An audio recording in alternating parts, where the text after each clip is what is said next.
Christian, don't forget you gotta pull that chair out. Oh, I see that. You're standing on top of it, kid. Another one? Yep, I gotta have the full crew. Camera guy! Yeah, the first one was for the FBI, the second one is for CIA. Ariel. Here.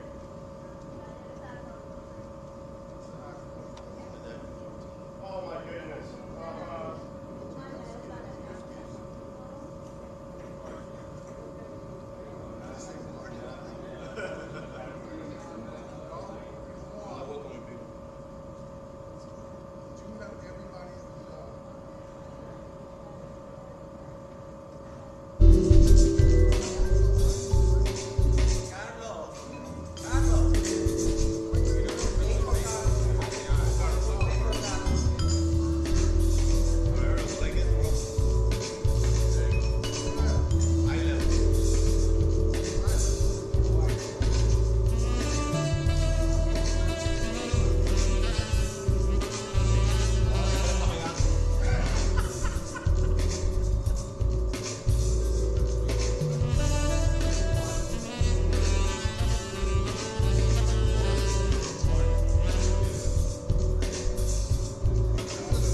police them, and certainly there's more of them than there are of us. And so by looking at intermediaries, our hope is that by making those markets less accessible and by taking some of those offline.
when you click it on your phone, it takes you to your page.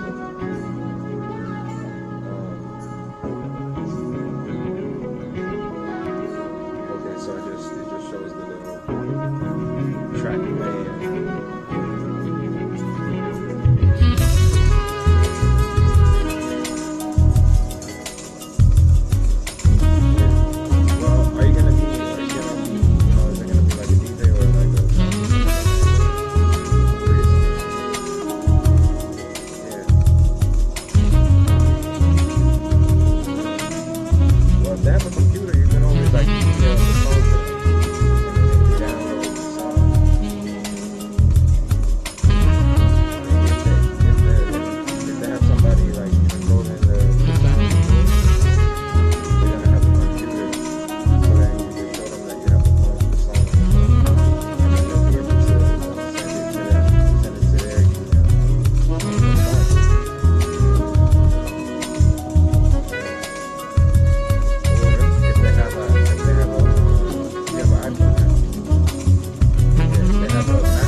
They have to, there's no other way. They have to have a computer. How are they going to play music? Besides the people who provide the instrument.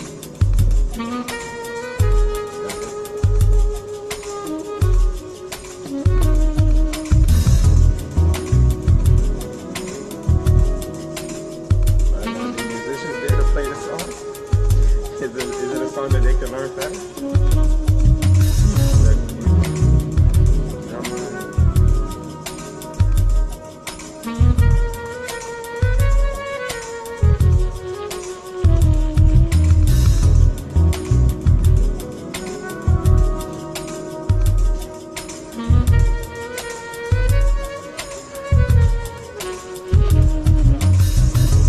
You have a Bluetooth speaker or something like that? You can also bring that if it's a small chip. You have a Bluetooth speaker at home?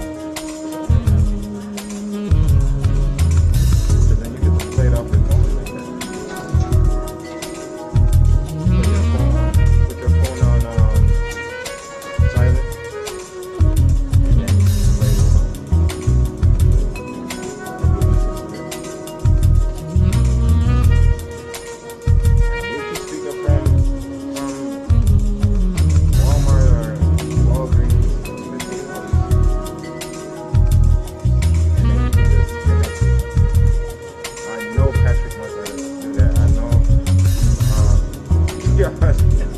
He gotta know how to do that.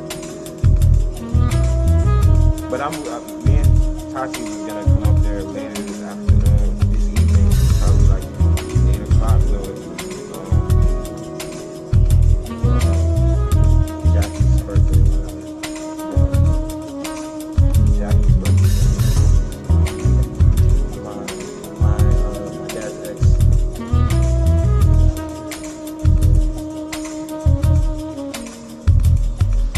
No,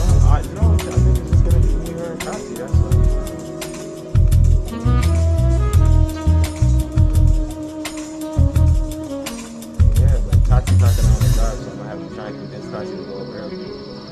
She's working at the school, so I don't know. Hopefully she can get out early. But I'm not going to know until I get out of here because I'm all the way down in Miami right now at a hotel. Shooting yeah.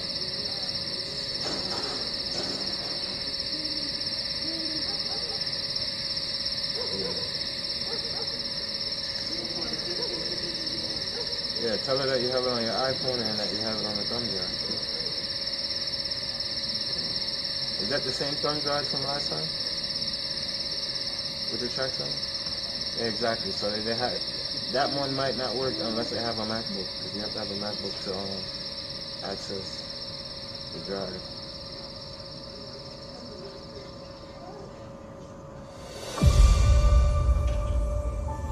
Imagine a place where wishes come true, where your heart's desire can become a reality. What if I told you that place is within reach? All you have to do is give your wish to me.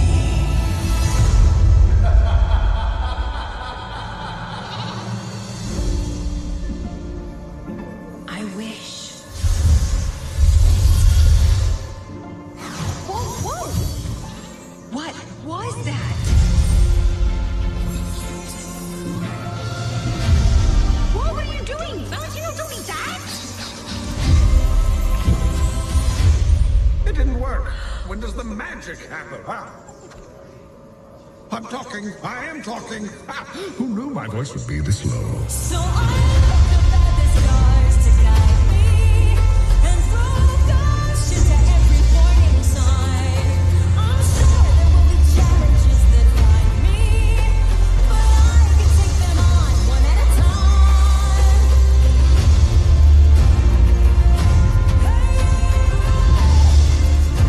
Hey, more than this.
On every day east side. Comprende? Comprende? What? Cash back like a pro with Chase Freedom Unlimited. How do you cash back? Let's put it on now.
Ladies and gentlemen, we're going to start the program right now. Please find your seats. Ladies and gentlemen, please find your seats. We're going to start the program.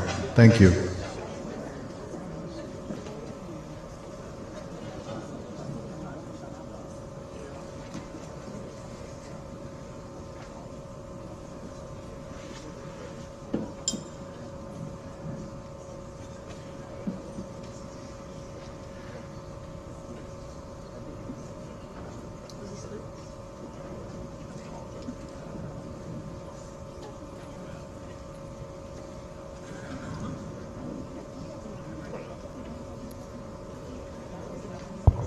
All right, good morning. You can go ahead and take your seats. We can go ahead and get started.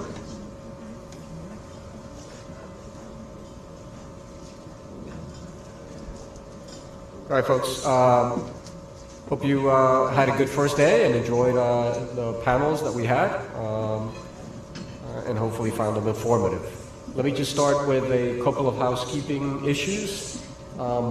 After the keynote speaker this morning, we're going to have a cybersecurity panel.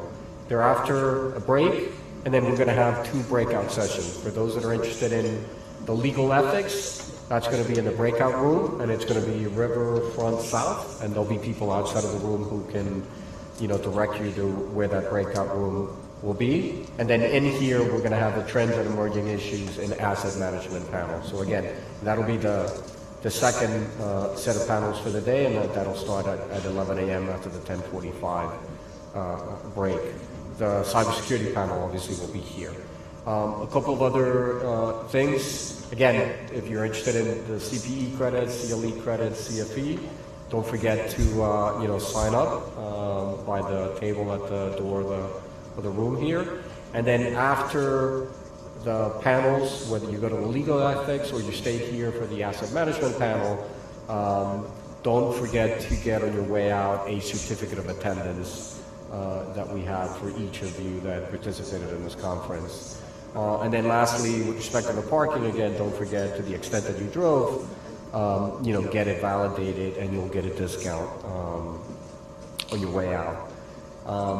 So let me go ahead and start. Our keynote speaker for this morning is our Director of the Division of Examinations, Richard Best. And Rich, if you can come up.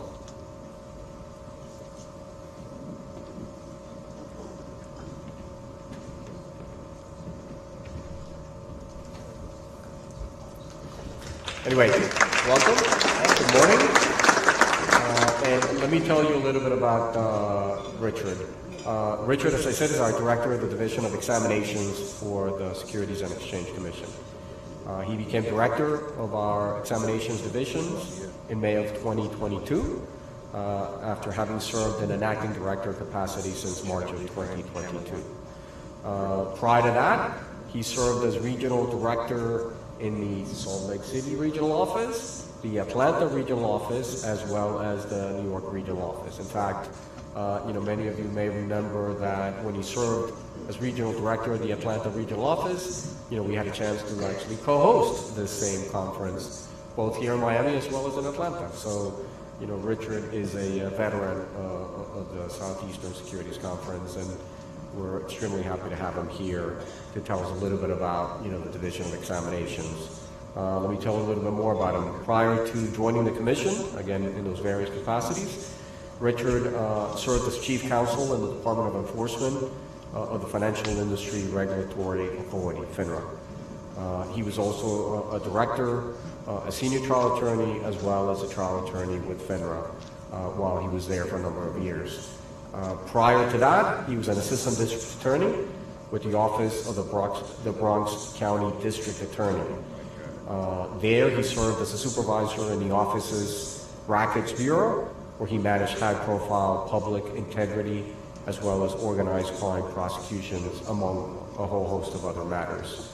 Richard received his bachelor's degree from the State University of New York College at Old Westbury, and he received his law degree from Howard University School of Law. Welcome, Richard, and thank you very much for being with us. Eric, thank you so much.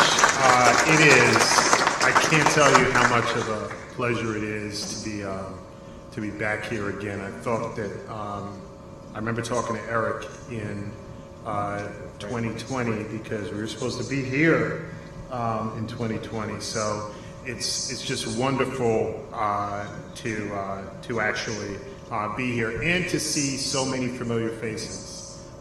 From the conference in 2018, the conference in 2019, and just overall my time in the Atlanta Regional Office and working so closely with so many people who are here today. I do want to just take a moment to thank and congratulate the SEC's Atlanta and Miami Regional Offices for bringing us here together.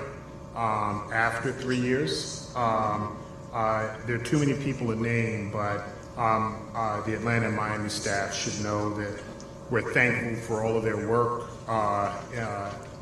and we know how much time and effort goes into putting a conference like this together. Before I begin, I have to give a disclaimer. I would call it a standard disclaimer. It's just a little different. It says the speech that I'm going to make today is in my official capacity as the Commission's Director of the Division of Examinations, but does not necessarily reflect the views of the Commission, the Commissioners, or the staff. As Eric noted, I've worked in a number of regional offices and other offices, including offices with FINRA in the 19 years or so that I've been practicing in securities regulation. One of the lessons I've learned, one of the very important lessons I've learned, is the importance of collaboration among law enforcement and regulatory agencies as a way to better protect investors in our markets. The truth is that communication is essential since it helps us avoid duplicating efforts, it maximizes our respective tools, and allows us to make the best use of information we receive from various sources. But the other reality is that I have never met an agency, regulator, or entity who protects citizens who says, nope, I have too many resources, just give it back. I've never seen it. I don't expect to see it. So the reality is that we're all operating with limited resources, and it's difficult for all of us to cover every area of our respective responsibilities all the time. So it's collaboration that bridges the gap. No one in the room is going to disagree with collaborating. I get that. But I want to offer a resource that I did not fully understand until I started to work more closely with the Division of Examinations. And so I offer this to you not just as someone who is in exams now, but someone who sat in some of the very chairs that you're sitting in. And if I had fully understood the resource that was at my disposal, I may have used it differently. So with that, let's dig into the Division of Examinations. What is the division? Well, we have a unique mission and a unique role at the Commission. We're responsible for conducting examinations of the financial entities that are required to register by law with the Commission. These are the investment advisors, the investment companies, the broker-dealers, the exchanges, FINRA, the MSRB, transfer agents, and clearing agencies. And the results and information from our examinations are used by the SEC to inform rulemaking, to identify and monitor risks, to improve industry practices, and of course, for enforcement actions, referrals to agencies such as some of yours and otherwise. We have over 1,000 staff members nationally, and they're located across 11 regional offices and the home office. In fact, we're the second largest division, representing about 20% of the SEC's employees. Here in the Southeast region, of course, we have division staff, examination staff in Atlanta and in Miami. And the diversity of experience in exams can't be understated. We have professionals, accountants, attorneys, financial analysts, technologists. You'll hear about some of that in the next panel, securities compliance examiners, quants, and others. As you may consider ways to collaborate with exams, it may be helpful if you have an understanding of how we're organized. And what I hope you're gonna come away with at the conclusion of my comments today is just another resource, another quiver, another arrow in your quiver that you'll be able to use as you're considering how to use those limited resources that I know that you also have. So let's talk about just the remit of exams. Who are we looking at? How many firms are we in? Well, the largest of our program areas, we have 5 main program areas. The largest one covers 15,000 registered investment advisors around the country, and more than $125 trillion in assets under management. The program conducts investment examinations of the investment advisors in your states and regions, investment companies such as mutual funds and exchange-traded funds. In that group, and this is, I found that some federal prosecutors, federal investigative agencies have found this particularly interesting in other parts of the country. There's a private funds unit. So they specialize in private fund examinations. On the broker-dealer side of the program, there is our second largest program area, and it covers examinations of broker-dealers, the national securities exchanges, transfer agents, municipal advisors, the Public Company Accounting Oversight Board, and the Securities Industry Protection Corporation, or SIPC. We also have an Office of Clearing and Settlement, which examines the clearing agencies, some of which have been designated as systemically important financial market utilities. And you're going to hear about this other group. If I don't say that it's one of the most important groups, I think Keith Cassidy, who's sitting to my left, will have something to say about that later. And that's the group that he leads, the Technology Controls program. They conduct examinations of entities such as those subject to regulation, systems compliance and integrity, or Reg SCI. Its staff includes technologists, former chief information security officers, and other technical experts. So if I were in your chair, and I was in your chair before, I would start to think, all right, these are all people who, if we have issues in cyber, if we have issues with exchanges, if we have questions with investment advisors and broker-dealers, we can reach out to Eric, we can reach out to Nika, John Sweeney, or Gene Cabot, and we can ask them if there are people who can help. So these are important tools that I hope you're going to come away with and know that these are at your disposal. The Financial and Securities Industry Oversight Program, or FISIO, conducts examinations of the Financial Industry Regulatory Authority and the Municipal Securities Rulemaking Board. So those are the 5 programs.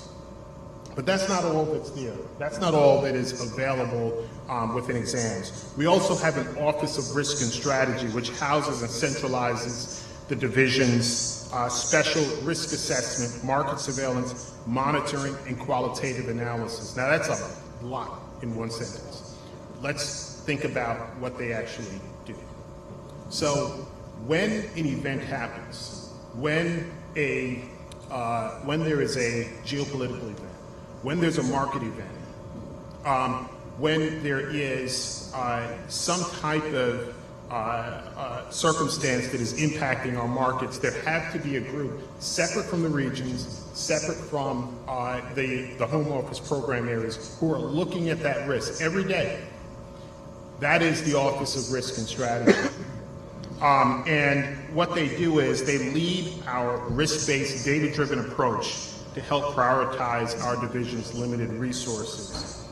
We also have an event and emerging risk team that proactively engages with firms about emerging threats and current market events, and quickly mobilizes to provide expertise to the regional offices when critical matters arise. So when there is a market event, we have this team who can help the regional offices to respond to it.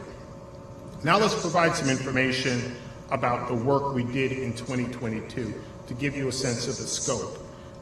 In 2022, we continued to advance on a number of focused examinations. We used risk-based approaches to conduct our exams. We also published 7 risk alerts. Now, these risk alerts are ways that we're able to tell the industry what we've seen without disclosing information we can't provide, which is who we've examined. And for the prosecutors in the room, for the investigators in the room, you might think, well, that's kind of compliance related. It's not something that is going to be of interest to us until you are conducting an interview or a deposition or taking testimony, and you need to prove that there was information out there about the misconduct that you are looking into. Then those risk alerts start to become more important. So I would encourage you, take a look at our risk alerts. You may find them to be fascinating bits of information that may be useful to you as you're preparing your investigations or otherwise. We conducted over 3,000 exams. So remember, there are 15,000 investment advisors by themselves. We conducted 3,000 exams in total, which is about 15% of the registered investment advisor population. So you can see that 1,000+ people that I was talking about were extremely busy in 2022. With respect to the broker-dealer side, we conducted about 350 examinations. You may have seen me up front talking to some of our colleagues from FINRA. That's because when it comes to the broker-dealer side of the program, we do have a partner to collaborate with, and that's the Financial Industry Regulatory Authority. So combined with FINRA, who did a bulk of the broker-dealer examinations last year, we were able to examine approximately nearly half of the approximately 3,500 registered broker-dealers. So that's kind of our remit. Those are some of the things that we do. It's kind of the program areas. Now let's talk about some of the tools that are available to us. First, I'd like to set the stage just about the vast amount of information and the records we use to conduct our examinations. Our registrants, our advisors, broker-dealers, transfer agents, and otherwise are subject to our exam authority under applicable statutes and rules. And those relevant rules prescribe the books and records that those authorities are required to maintain. The rules also give us the right to request and examine all of their books and records. In the advisor space, for example, advisors must keep and produce to us upon request a myriad of records relating to the advice they gave, the transactions they conducted for their clients, trading records, where their clients' assets are being held, and more. Similarly, in the broker-dealer space, we have access to the firm's records upon request, which includes the trading records, the firm's net capital calculations, how the firms are protecting customer funds, and more. And these records also include their electronic records. When we examine the registrar, we have the right, pursuant to statutory examination authority, to request and to review the records related to the business of the registrar. We can do so solely by request. There's no need for a subpoena. There's no need for a warrant. So it's a completely different, and this is the part where I said that when I was sitting in your chair, I didn't fully understand that part of what exams can do. So whereas in some, and I talked initially about the limited resources that we have, in some instances we may think, well, there isn't enough to open an investigation. There isn't enough to get a subpoena. There isn't enough to get a warrant. Well, there's an entity out there, and there's an office in Miami, and there's one in Atlanta, who, if you provide that information to Eric's office or Nika's office, they can get that information to Gene. They can get that information to John. And if it's an SEC registrant, we can determine whether or not there's sufficient information for us to go in and do an exam. And again, no need for a warrant, no need for a subpoena. We can open up an investigation, examination, if it's appropriate. Now let's talk a little bit about the offices within the Office of Risk and Strategy, or ORS. We have a group called the Risk Analysis Surveillance Team, or RAS. This team informs and helps with risk-based strategies by creating and examining targets and supporting national risk-based initiatives in conducting exams. One of the teams that I worked with when I was out in Salt Lake is called the RATE team, or the Risk Analysis and Examination Team. And what they do is they take big data across clearing firms and look at the data to decide which examination targets they may want to look at. Say, for example, an entity that is charging excessive fees. They're able to see it across markets and therefore provide that information to offices like Miami, offices like Atlanta, so they can micro-target when they're going to go into particular firms. We also have a group of quants, the Quantitative Analysis Analytics Unit, which is a highly specialized unit of quantitative analysts that assist examinations by providing quantitative analytics to both data sets, as well as developing important analytical information. Now, within ORS, as we call it, there's another group that is really fascinating, and that's called our Large Firm Monitoring Group. What they do is they have meetings on a regular basis with some of the largest financial institutions in the country and very likely the world on a regular basis. So these are ongoing meetings with the leadership of these entities. Where it becomes really important is when there is a geopolitical event or a market event, because we have those relationships, we're able to have those meetings with them and start to understand what that market event, what that geopolitical event what impact it may have on U.S. markets, and how the SEC should respond to it. I realize that there are different agencies here, and that's why I'm kind of giving you the landscape of what we do, but the Large Firm Monitoring Team is critical, and when you see some of the events that are happening around the world and in markets, oftentimes our LFM team is deeply involved in helping us understand and assess what steps we need to take.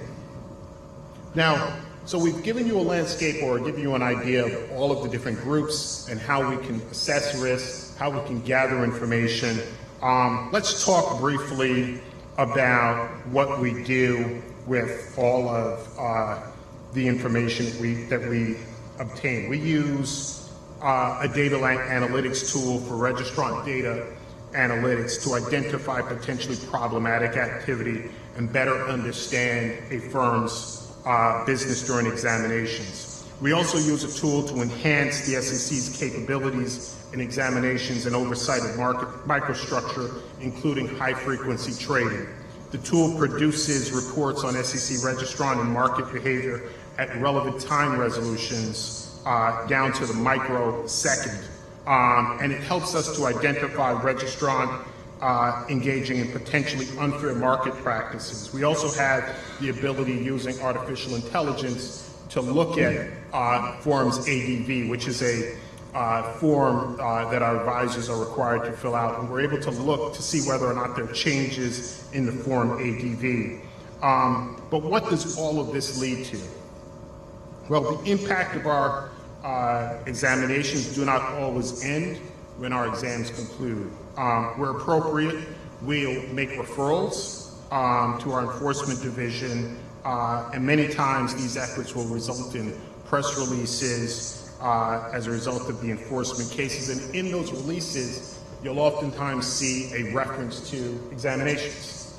And we think that that's an important reference because it is a signal that a signal to bad actors, a signal to firms, but it's also a way for people to see, including you, that the important information that you may convey to us or that we may use as part of our examinations have resulted in an enforcement action.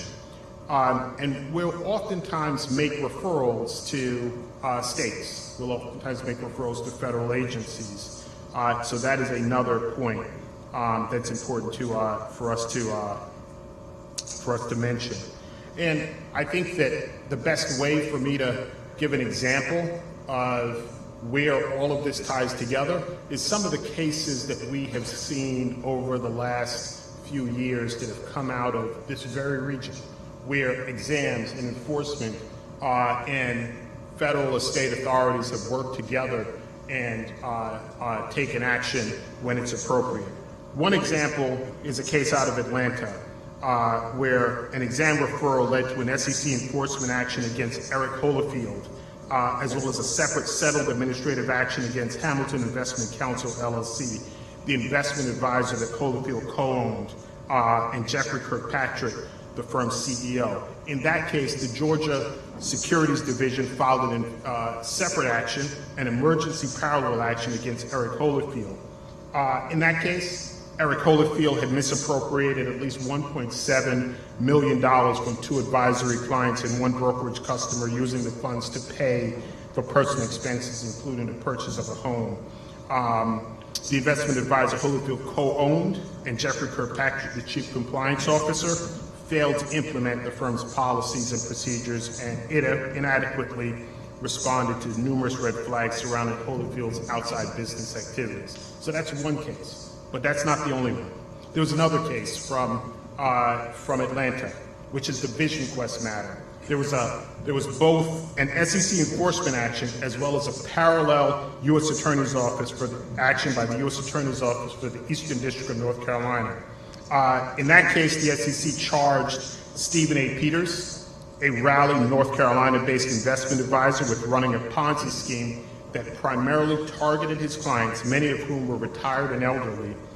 Peters allegedly spent about $4.4 million on such personal endeavors such as remodeling a large farm in North Carolina, purchasing fine art for his home, and constructing a vacation home in Costa Rica. In the parallel action, the U.S. Attorney's Office for the Eastern District of North Carolina filed criminal charges against Peters, including a charge that alleged that Peters attempted to withhold and conceal records from the SEC, fabricated records, and provided false information in the SEC's investigation of Peters' scheme. In that case, Atlanta examinations and enforcement staff testified during the trial. And then there's another important one from here in Miami, and that was the Cambridge Capital Group Advisors. In that case, the commission charged the Tallahassee-based investment advisory firm and its two former principals, Philip Timothy Howard and Don Howard Reinhardt, with defrauding investors, most of whom were retired NFL football players who had joined a class action lawsuit against the league, claiming they suffered brain injuries as a result of a concussion.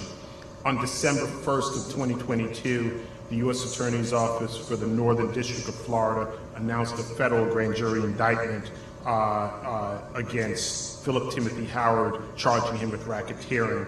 The SEC's assistance was acknowledged in that release. So these are just a few examples of how we can tie exams work, our tools, collaborating with your offices into actions that benefit investors. And that's where I started with our conversation today, with benefit investors and how we can use limited resources, our limited resources, to benefit investors.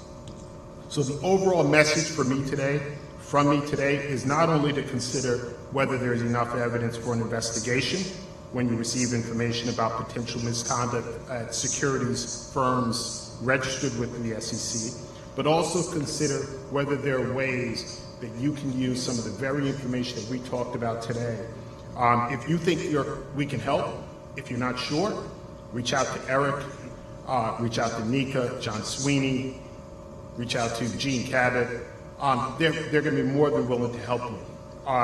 So I want to thank you for attending the conference. It is fantastic to be back here in Miami. Eric, do we have time? Oh, there we go. Okay. So we have time. I don't do it very often, but I'll take questions from the audience if people have questions.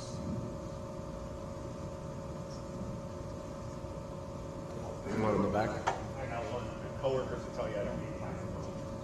I hear you just fine. I know, they can hear me in the lobby. So if you're not training for it, you want to protect your folks. Jim Richardson, SEC Miami. Seeing as crypto is a hot topic at this conference and a lot of other things, can you go into a little bit of detail of what the division examinations is doing on the subject of crypto and the issues transforming the industry and the industry facing? So I'm going to answer that question with a complete understanding that I'm opening for my colleague, Keith Cassidy. So you're going to hear more about that in the next panel, I'm sure. We are doing quite a bit in the crypto space. There obviously, it's a growing area. We have a number of staff in the exam side of our program who are steeped in crypto assets.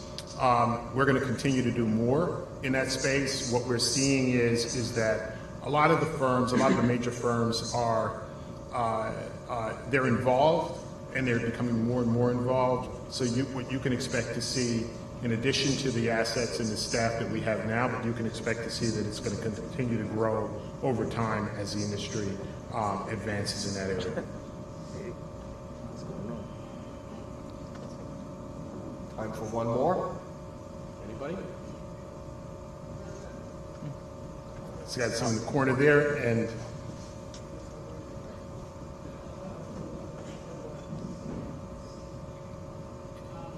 Hi, Rich. Yvette Panetta with FINRA. Thank you for, was there a question on the other side?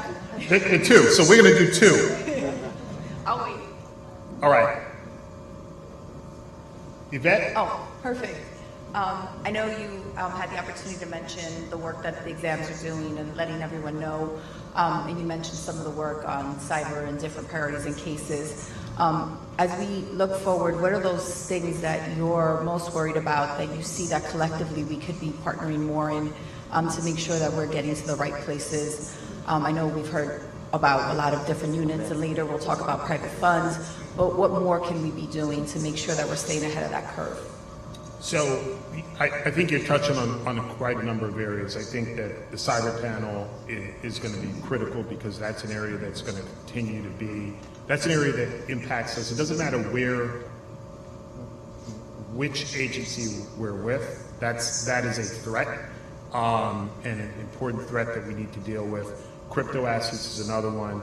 On the broker-dealer side of the program, I would say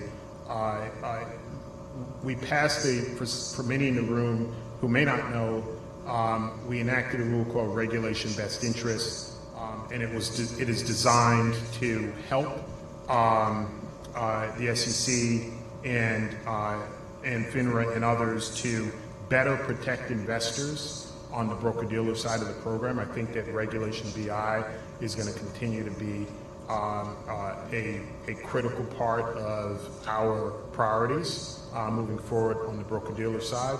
I think private funds, as we mentioned, is going to be important. And I also believe that that other areas and our ability to cooperate and collaborate with our partners across the program is just really very important. The way that I think about things from an exam perspective is that we have to. It is not possible for us, if we just take the investment advisors, it's not possible for 1,000 people to conduct all of the exams that would be necessary to cover every one of those firms every year. That's just the investment advisors, not the broker-dealers, not the investment companies.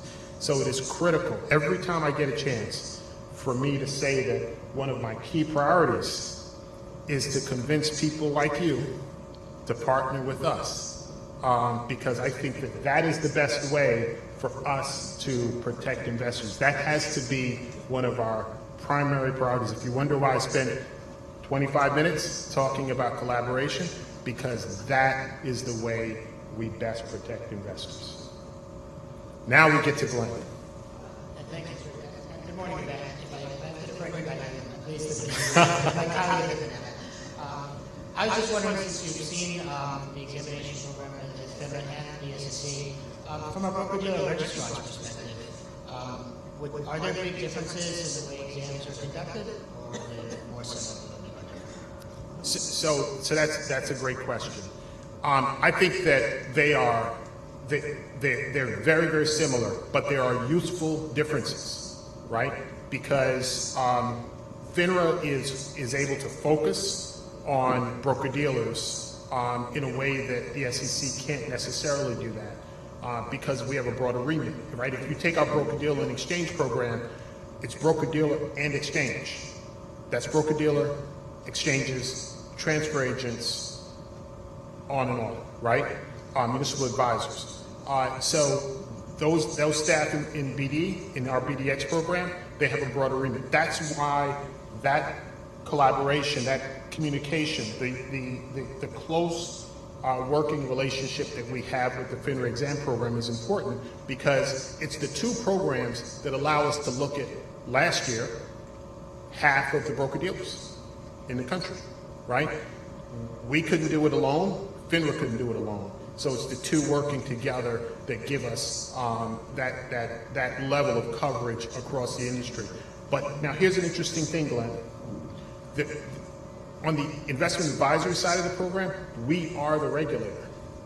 So we've got to risk scope. That's why our ability to use analytics becomes so important, because we've got to use that information to best use those limited resources that I talked about. I always say this, you guys are letting me off way too easy, but that's okay. I appreciate it. Maybe it's because I was in the Atlanta office. I got to thank you so much for giving me an opportunity to talk with you today, and I'm telling you, you're going to love the next panel. Thank you, Richard.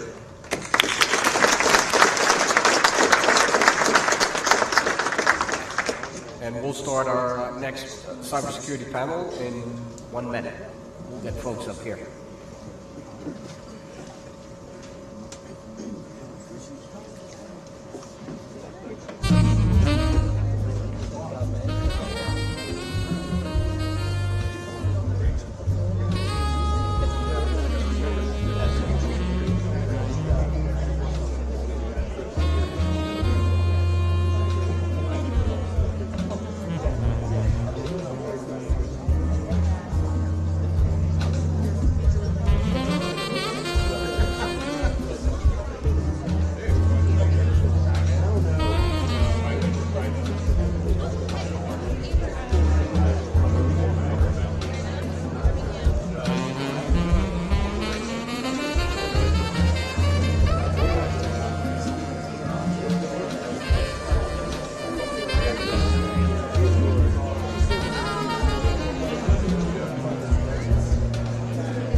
Ladies and gentlemen, please find your seat. We're about to start the program. Ladies and gentlemen, please find your seats. We're going to start the program.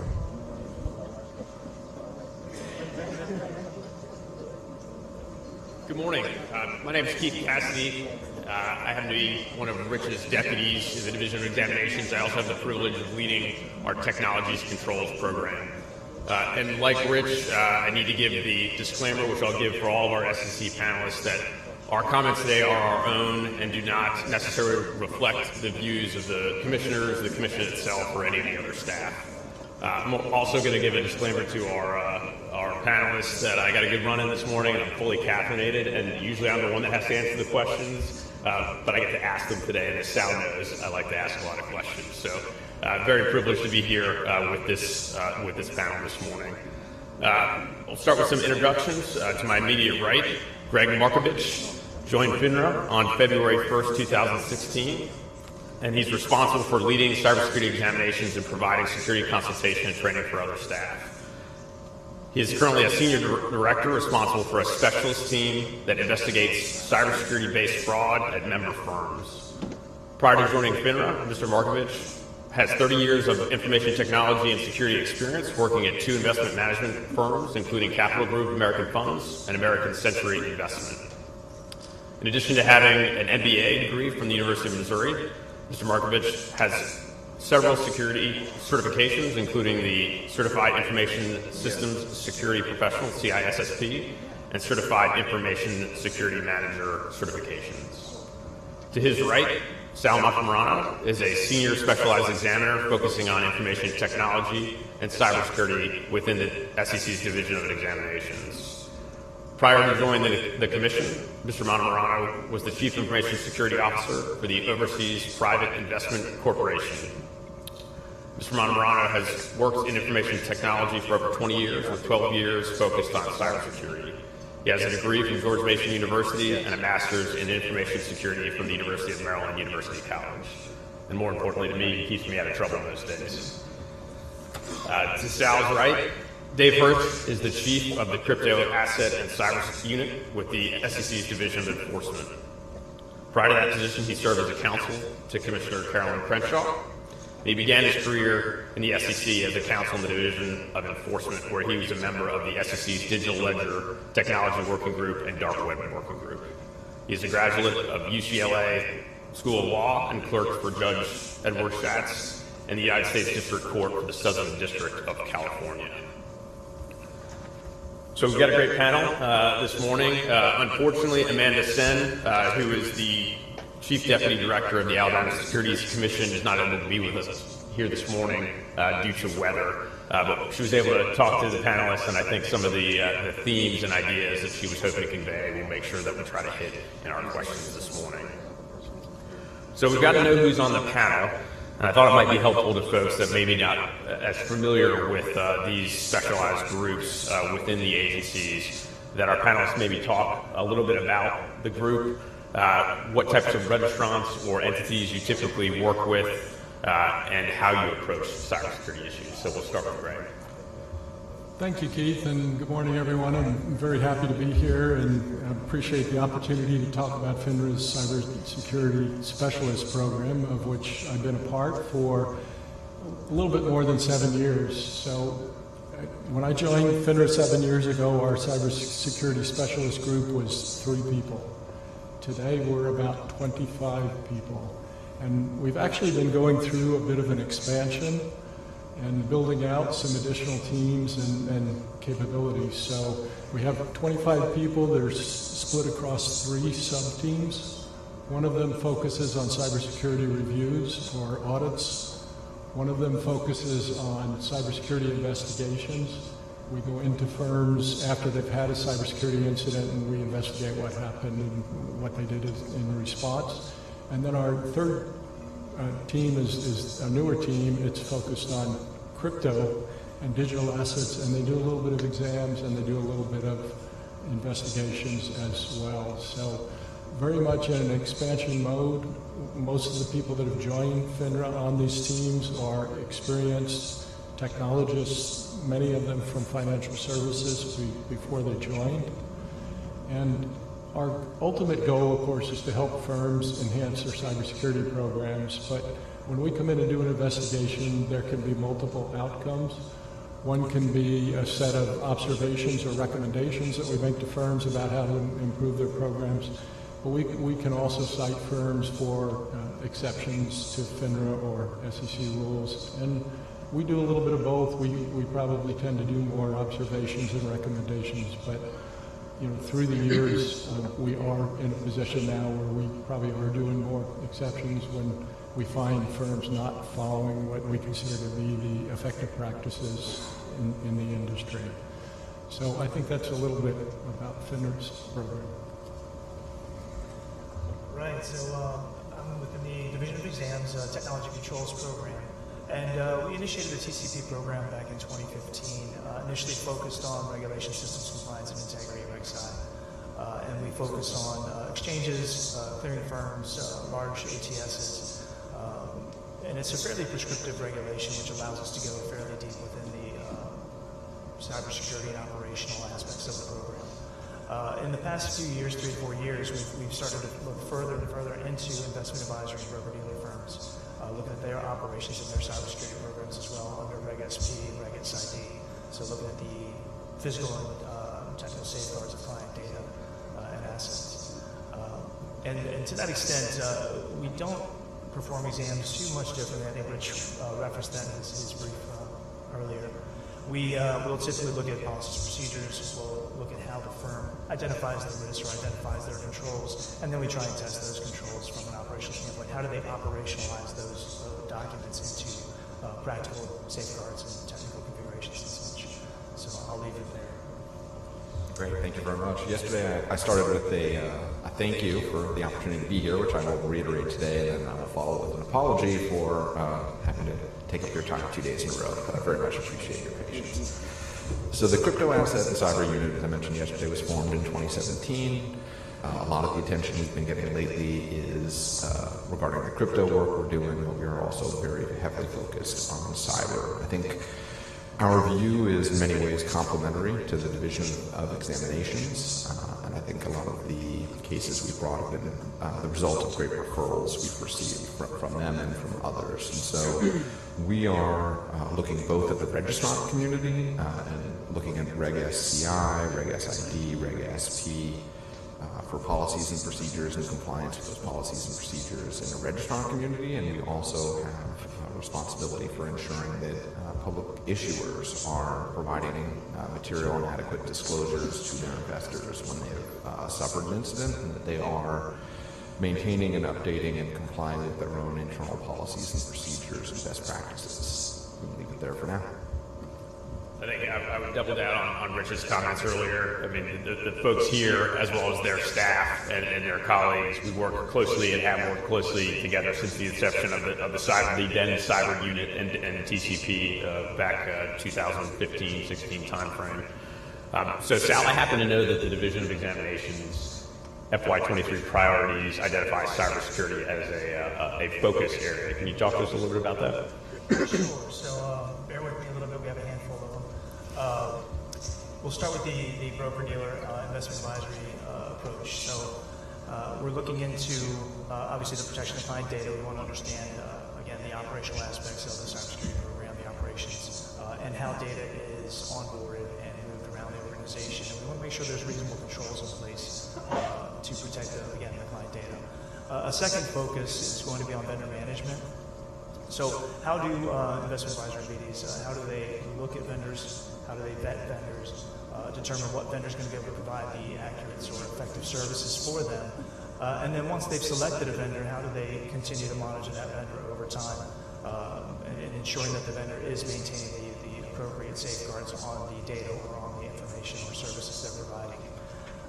And the third aspect from FY23 priorities is going to be incident response. So I think we've all seen the supply chain attacks, the ransomware attacks has been ramping up over the years and have become pretty pervasive. So from the incident response standpoint, we want to understand that the firm has implemented an incident response program, has the capability to recover from some sort of attack or operational outage, but the capability to recover and reinstantiate their network and their systems so as to limit the downtime and any potential client impact. Or if there is an impact that they've responded and somehow made the clients whole, whether they notified or provide identity theft coverage or something to that effect, depending on what the breach was or what the incident was. From a regulation SCI standpoint, we have 4 different priorities that we're focusing on from a cybersecurity standpoint. We're looking into SDLC, so software development lifecycle. We're looking into vendor dependencies, a little bit nuanced from vendor management. I'll get into that. We're going to look into network segmentation, as well as the last one. Let's see if I go blank. Application programming interfaces. So, from a systems development or software development lifecycle standpoint, we want to understand from our reg sci firms how they develop code, how they vet the code, whether they perform quality assurance, security testing, and bring it to production. The nuance there is that when they do identify flaws, maybe in the security stage of the development, does it have to go back through the quality assurance process? Because in many cases, when you patch some software or some code, you're now modifying it to the point where it might not be operational. So do they have that cyclical process to ensure that the code is effective and going to work in operations appropriately? And when they do produce it to the production environment, it is effective. From a vendor dependency standpoint, again, we talked about vendor management, similar idea, but from a vendor dependency, we're looking at concentration risk. And I'll mention 2 vendors. We have Microsoft Office 365, which we see very extensive across organizations. We also see Amazon Web Services. I think most organizations that we've looked at leverage Amazon Web Services in some way, whether it be software as a service infrastructure or platform as a service. It's very involved in all aspects. So is there concentration risk? We're not saying there's a problem. We're just saying it's something we're looking at, and we want to see if there was an outage with AWS, would that cause an industry issue? From a network segmentation standpoint, I'll just lay out a pseudo or hypothetical here. So if you look at a network that has a DMZ or demilitarized zone, which has typically your publicly facing website. So when you go to a website for a company, that's going to be hosted in their DMZ network segment. Then they're going to have a corporate network. And this network is going to host all the back office functionality. So you think HR systems or other systems that are going to facilitate staff logging in and using their tools. Then they may have a production network, which would host their business critical components. And so when we look at those 3 different network segments, we want to understand from the technology layers how the communications are allowed to traverse from one, I'll say, security zone to another. And we want to look from the TCP/IP protocol stack at the layer 2 and layer 3 configurations. And I don't want to get too technical, but we do want to look at the rule sets of the routers, of the firewalls, to understand if the firm has truly segmented those networks to protect, in this case again, SCI systems and the SCI functionality. And so last, we'll jump into application programming interfaces, and this kind of touches on SDLC. It also touches on network segmentation. We want to understand what application programming interfaces are being leveraged by the firms, how they're configuring these application programming interfaces, and what data that these APIs allow to be pulled from the firms, or what data the firms pull from other APIs that might be external. Additionally, we want to understand when an application or an appliance is purchased and brought into the SCI environment. In many instances, those applications or appliances would have built-in APIs. We want to understand how the firm is monitoring and making sure that if they're not going to use a given API, they disable it or somehow configure it so as not to allow communications, not to allow communications that they may not be monitoring. And then on the last aspect, how do they monitor their network? There's vulnerability scanning, but how do they monitor their network to detect potential APIs they did not know about and then again secure those? I think that touches on most of the cybersecurity FY23 strategies. That's great. So maybe a follow-up just for maybe folks that aren't as steeped in technology. So you talked about software development lifecycle and the importance of the quality control and having controls around that. What happens if you don't? What could happen? Why should folks care? Well, one of the requirements of our SCI firms is to report on incidents, right? If they have some sort of incident, whether it be de minimis or not, that impacts their operations. And the majority of the incidents we see are what are called software glitches. That's typically a flaw in their software development lifecycle where It did not necessarily go through that iterative process that I mentioned earlier, and they put something in production where it wasn't thoroughly tested, and then in some cases, depending on the type of traffic or flow that is going through this application of this code, it causes an outage. It causes a system to go down. In most cases, our RegSci firms are fairly resilient, and they're able to revert back to the previous version of the code, and then they have to rework and figure out what went wrong. But I think that kind of illustrates is that when you don't truly test, and a lot of times we hear it, quote, edge cases as well, where there's just a very nuanced circumstance that they didn't quite test in quality assurance that caused the outage. So our goal is hopefully to ensure they incorporate those new, quote, edge cases into their quality assurance and don't allow that code to go to production to cause the outage. So that helps. Excellent. Yeah, I suspect it could induce vulnerabilities as well, right? Absolutely. Dave, turning to the Division of Enforcement, is there any focus area that you all have had over the last year? Sure. So we've been continuing to focus, I think, on the priorities that Sal has just referenced, although we, without examination authority, typically rely on referrals or after an incident has happened and customers or registrants or issuers have suffered an incident. At that point, we can go in, try and determine what happened and assess whether the entities involved were appropriately planning for the potential, had reasonable policies and procedures, were informing customers or investors appropriately after an incident has occurred. We've also been focused for many years and continue to be focused on cybersecurity from a slightly different perspective. So we often look at like hacked trade violations, other types of ways where people will exploit electronic systems in order to gain access to people's accounts at brokerages or investment advisors and either drain those accounts, trading demeaning or valueless assets, or otherwise try and take advantage. And so we continue to be focused on all of those priorities. I think a recent case we brought is reflective of what we were focused on doing, and that was the Blackbaud case. That was a publicly traded company, a software development company that suffered an incident, came out publicly and said, we did suffer an incident, but certain crucial PII was not exfiltrated. Later, the company determined that important information actually had been taken, but failed to update their disclosures. And so we brought enforcement action against them, which was settled, fining millions of dollars for failing to appropriately disclose those facts once they knew them, and for misleading the public, that after they had learned these facts, they still came out and said, in the hypothetical, in their quarterly, if we were to suffer this type of loss, it would impact us in ways X, Y, and Z. And once you know that has occurred, you can no longer talk about it as if it might be a hypothetical occurrence that might happen sometime in the future. So we remain very focused on that and just trying to ensure that entities are updating policies and procedures to reflect their lived experience, that taking papers off the shelf, taking guidance from exams or others and just saying, okay, these are our new policies and procedures without customizing those for the actual risk vectors that that entity is exposed to is insufficient and not a reasonable way to approach cybersecurity, hygiene, or response. No, that's a good point. I think maybe we'll come back to that in a little bit, right? I mean, I think we may think about those specific provisions that talk about cybersecurity, information security, or operational resilience, but I think there's probably some legacy, other requirements that could touch on cybersecurity issues in certain circumstances. So maybe we'll come back to that.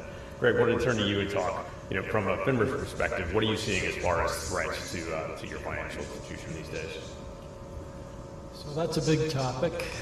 I'll just start my comments related to threats by saying there are a ton of threats out there. We're getting more and more reports from firms, and everyone in the room probably reads the media. You're aware that the bad actors are very sophisticated, very knowledgeable, and very active.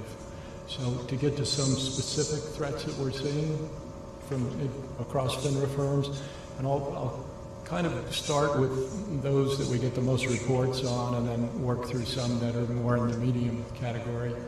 But we are getting a ton of reports about imposter websites, whether it's imposters at the firm level, imposters at the advisor or registered rep level, or even some FINRA website imposters, which you probably have seen some of the alerts that it seems like every other week we've been putting out. But imposter websites, by far, a big issue out there, and we do have a notice that we've published that provides some guidance for firms and how to deal with them and how to identify them. So that's number one. Number two, probably no surprise to anyone in the room, is related to social engineering, and it's phishing emails. And the phishing emails, are no longer in the category where they come in and they're misspelled, the grammar's not very good in it, it's clearly a phishing email. They're very well put together, they're built to trigger your emotions, and they have calls to action in them, and they work. In fact, they work so effectively that some of the recent threat intelligence reports we get from the big players in the industry are reporting that the bad actors are using less malware. They don't need the malware anymore because phishing emails and social engineering has been such an effective tool. So, what comes out of phishing emails? We see it all, everything from ransomware or other malware that gets installed, fraudulent wires, account takeovers. I mean, there's just a whole set of bad things that happen after somebody clicks on a phishing email. So that's kind of number two. After that, we are seeing a lot of ransomware out there at financial firms. So very, very important that firms recognize that and they have the ability to restore data should it all get encrypted. Also, data loss prevention key in responding to ransomware and other types of malware or account takeovers. And I think maybe the last threat I'll mention, and Sal touched a little bit on this, is supply chain or vendor incidents. At FINRA, we probably, in the last 18 months, we probably are in the range of 6 to 9 reports of industry vendors who support multiple financial firms who have experienced some type of cyber incident that in turn impacted the financial firms. And fortunately, we haven't seen a real significant vendor event. Most of them have been relatively minor, but there have been some data breaches and some attempted fraudulent activities as a result. But the whole vendor supply chain area is another very busy, unfortunately, area out there. So. Yeah, if I could add, I did fail to mention one aspect of our vendor dependencies review.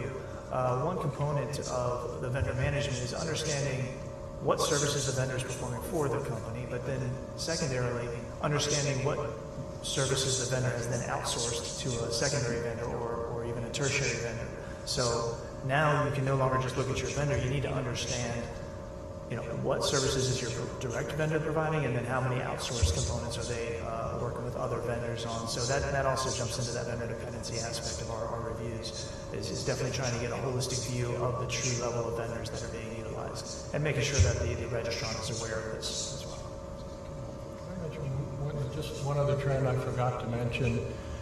We have seen that a lot of financial firms that have independent branch offices, that the home office doesn't always establish strong controls for those branch offices, especially in the independent model. And so if that independent branch office is hosting their own email platform, there's a number of risks associated with that, and a lot of times the home office hasn't established the proper policies, procedures, and controls for that branch office to follow. And we've seen a number of incidents where there's been email account takeovers when that email platform in the branch office doesn't have the proper security controls in place. So that's an area we've been focused on as well. I feel like Greg just threw me the alley-oop here. So, Sal, I think that the Division of Exams put out a risk alert this week. Can you tell us a little bit about that risk alert? Sure, and it's right in line with what Greg just mentioned. The risk alert, and I think Rich he referenced our risk alerts as a good resource. It's examples of many different exams that we performed. and we bring it together to give a generic statement of what we've seen. So this risk alert focuses on branch offices. The structure of the company we're looking at is where they have a main corporate office, and they could have 10, hundreds, thousands of branch offices.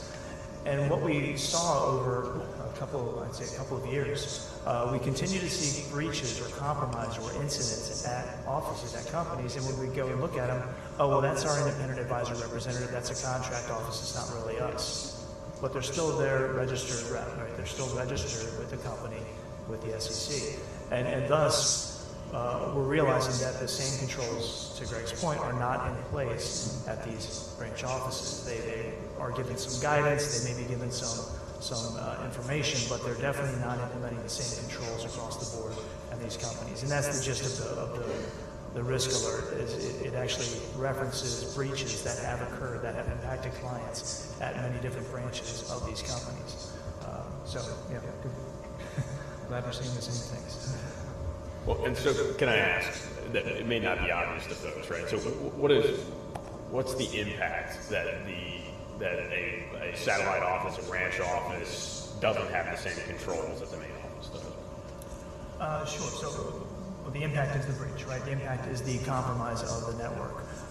So if we look at email security as one example, typically the branch office, well, let's start with the corporate office. Typically the corporate office will have dual-factor authentication. They'll implement solutions such as Sender Policy Framework, which is a control, DMARC, which is another control, or DKIM. These are different types of controls implementing security on email solutions. However, you look at the branch office, and they may have gone out and procured an instance of Office 365, no dual factor, no logging, no capability to monitor what's happening, and this is, again, not controlled by the corporate office. The corporate office says these are our trusted vendors, go ahead and use Microsoft, that's fine. They don't really give the detailed guidance as to how to configure it, unless the branch office becomes the victim of an attack. And they are compromised. It compromises data, it compromises clients, and in some cases they try and leverage that access for money transactions. And in some instances they've been successful. So it's very important that the money is available via these compromises, and the bad actors, they're going to look for the low-hanging fruit, right? And if you're not going to secure your branch offices in a similar, maybe not the same, but in a similar manner that you secure your corporate offices, that's a concern for us, and that's something we're looking into. I think that kind of brings us, I think one of the things that certainly I hear as we travel around and interact with registrants, maybe you're a small, 2 or 3 person IA shop in DeLand, Florida, or you're out in Decatur in Georgia, or you're wherever. You're thinking to yourself, nobody's going to attack me, right? I mean, we've got 3 computers, we don't really have that much information, but the reality is security through obscurity is sort of dead, right? And because, among other things, of the commoditization of the attack chain. So why don't you maybe address that and sort of, how on the threat side, on the attacker side, this has evolved over the last decade? I can start. What I would say, and I have this discussion frequently when we go out to small and medium-sized firms, the discussion goes something like, the firm says, well, I'm a small firm. The threat actors aren't going to mess with me. We don't have that many clients. There's not that many assets under management. But the reality is the threat actors are everywhere. They're very sophisticated, very automated.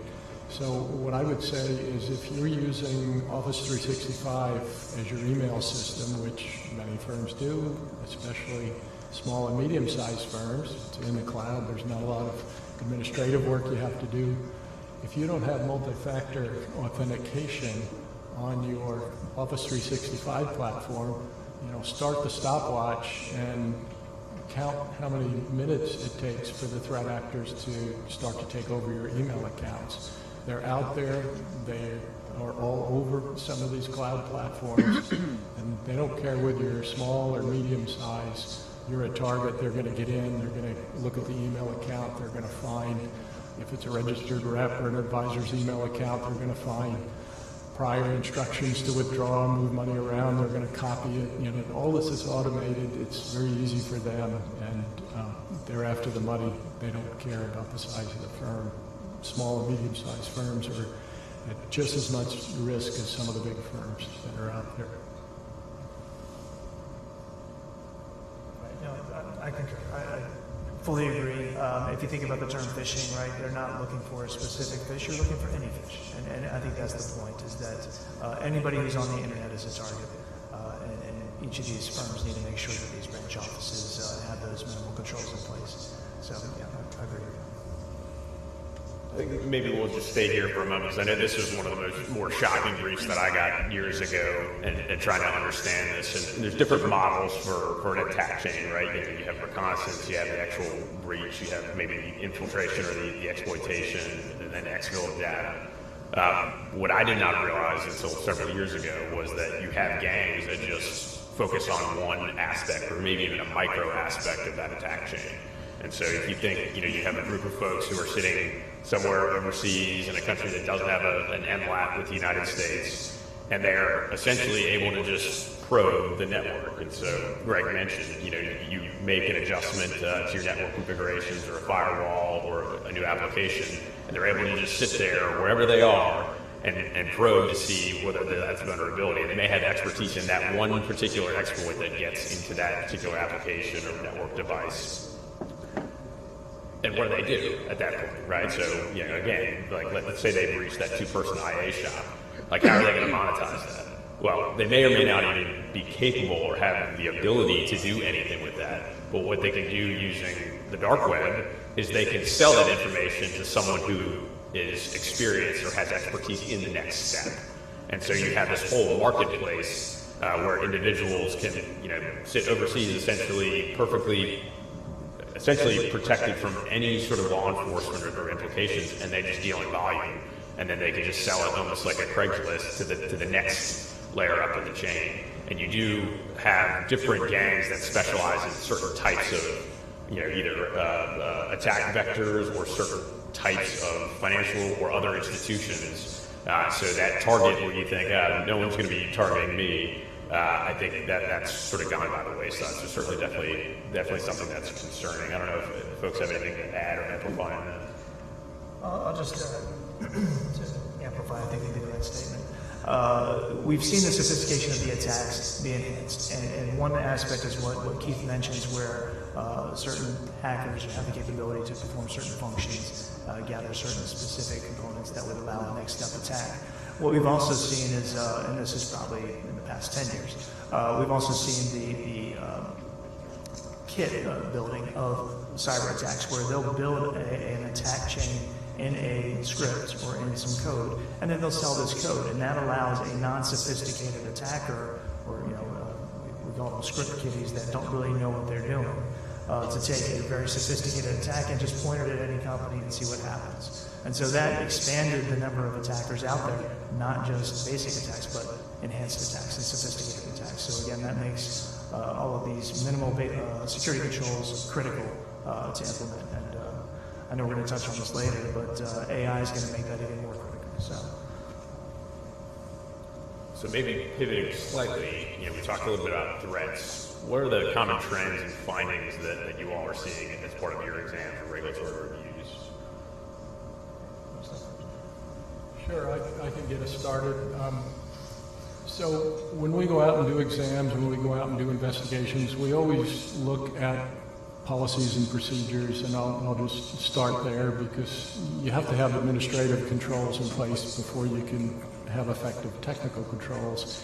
And what we find at medium-sized firms, and certainly at small firms, is that often the policies and procedures aren't comprehensive, they're not complete, and we have a lot of findings related to making sure that your data protection policy classifies data and talks about the security controls for each category of data. Make sure you have an incident response plan that gets tested regularly, and that includes how you'd respond to specific types of cyber incidents that might occur. Make sure you have a vendor management policy in place that handles all phases of the life cycle. And there's a number of other policy and procedure related findings, but that's very common for us. Outside of that, we move into some of the more technical control areas. you think about access control, we've already spoken about multi-factor authentication and logging all account access. So that's another area that we tend to have a lot of findings. If I think about other controls in areas such as the network, making sure that you have firewalls in place, you have the network segmentation that Sal described, you have some type of monitoring in place so that when the threat actors do get in, you can find them as quickly as possible. And maybe the last area I can talk about is related to recovery. So how do you recover if you have ransomware, if you lose data, if you lose some of your critical systems? Do you have a good recovery plan that's in place and something that gets tested on a regular basis? Sure, I'll just add to that a few other items that we've seen. So we've seen a lot of the similar issues within registrants. But to add, we've looked into inventory management. You can't secure what you don't know about. And so when I talk about inventory management, I'm talking about all of the hardware that may touch the network, whether it be removable media or not. And then we're also talking about all the applications that can touch client data. And so you need to know what your inventory is. And many of our observations come out of lack of knowledge of what their inventory is, and thus you find systems out of date with regards to patching, or the systems are end-of-life software, so they may be running a very old version of Windows that's not securable. And without that inventory management, the organization cannot be assured that they know where everything is and that they have secured everything. So that's one aspect that we've seen quite a bit, especially with those branch offices that we talked about earlier, where they just don't know what systems are on the network. Vulnerability management has been another aspect where firms will set a standard for how they need to perform vulnerability scans, and they may or may not be using credentials, and thus if they don't use credentials to perform vulnerability scans, which authenticates to the endpoint device and allows a review of all of the system applications and all of the configurations on the system, they're only looking at the top, say, 5 to 10% of potential vulnerabilities on the system. So by leveraging credentials, they then have full access to the entire system and can do a proper vulnerability scan to identify all the weaknesses that need to be corrected. So we've had observations with regards to not reasonably designed vulnerability scanning solutions. And we also talk about the frequency. In many cases, we see firms scanning their network from a vulnerability standpoint biannually. Well, if you're leveraging Microsoft systems, there's updates every month, right? There's second Tuesday of every month, you have Microsoft patches. And if you're scanning every 6 months, you're kind of 5 months out of date as to what's been patched and what your security posture looks like. So that's also in tandem with the lack of patch management. Implementing a patch management program that ensures all the systems are up to date and secure. So I think those are the other observations beyond what Greg mentioned that we've been seeing. Go ahead. We missed a really important one related to training and security awareness. Go back to social engineering and phishing. So it's really important that firms have an effective training and security awareness program in place. And we see a lot of firms today that are doing internal phishing, and they're doing that on a regular basis. That's a really effective process, but maybe one of the most critical things at the top of the list would be that training and security awareness. And then with enforcement, most of what we look at is retrospective, so after something has happened, and so trends are a little bit harder to discern on the front end, but one of the things we're hoping to try and bend the curve on, we brought a number of cases against the largest financial institutions in the country, had to do with off-channel communications. So people sending data via Signal or Snapchat or text message or some other uncontrolled environment where there's both a vulnerability of loss of that data or compromise the data, but just as importantly, like that data just doesn't exist for exams or for us to go back later and try and recreate what happened. And I think there's about $1 billion in fines paid by these financial institutions. Our hope is that that is going to send a clear message that companies have to make sure that their employees are optimizing not just for convenience of communication, but for sustainable data retention and allowing access after trying to understand what the network really contains. Absolutely right, because there's no way that those communications, if they're off-channel, are part of some of the plans that we've discussed here, as well as the understanding of the threats to that to the environment.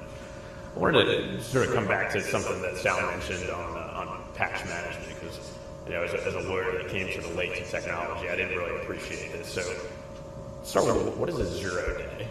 And then when a patch is created, what is sort of the impact? Like what happens out sort of in the ecosystem when a patch is sent out?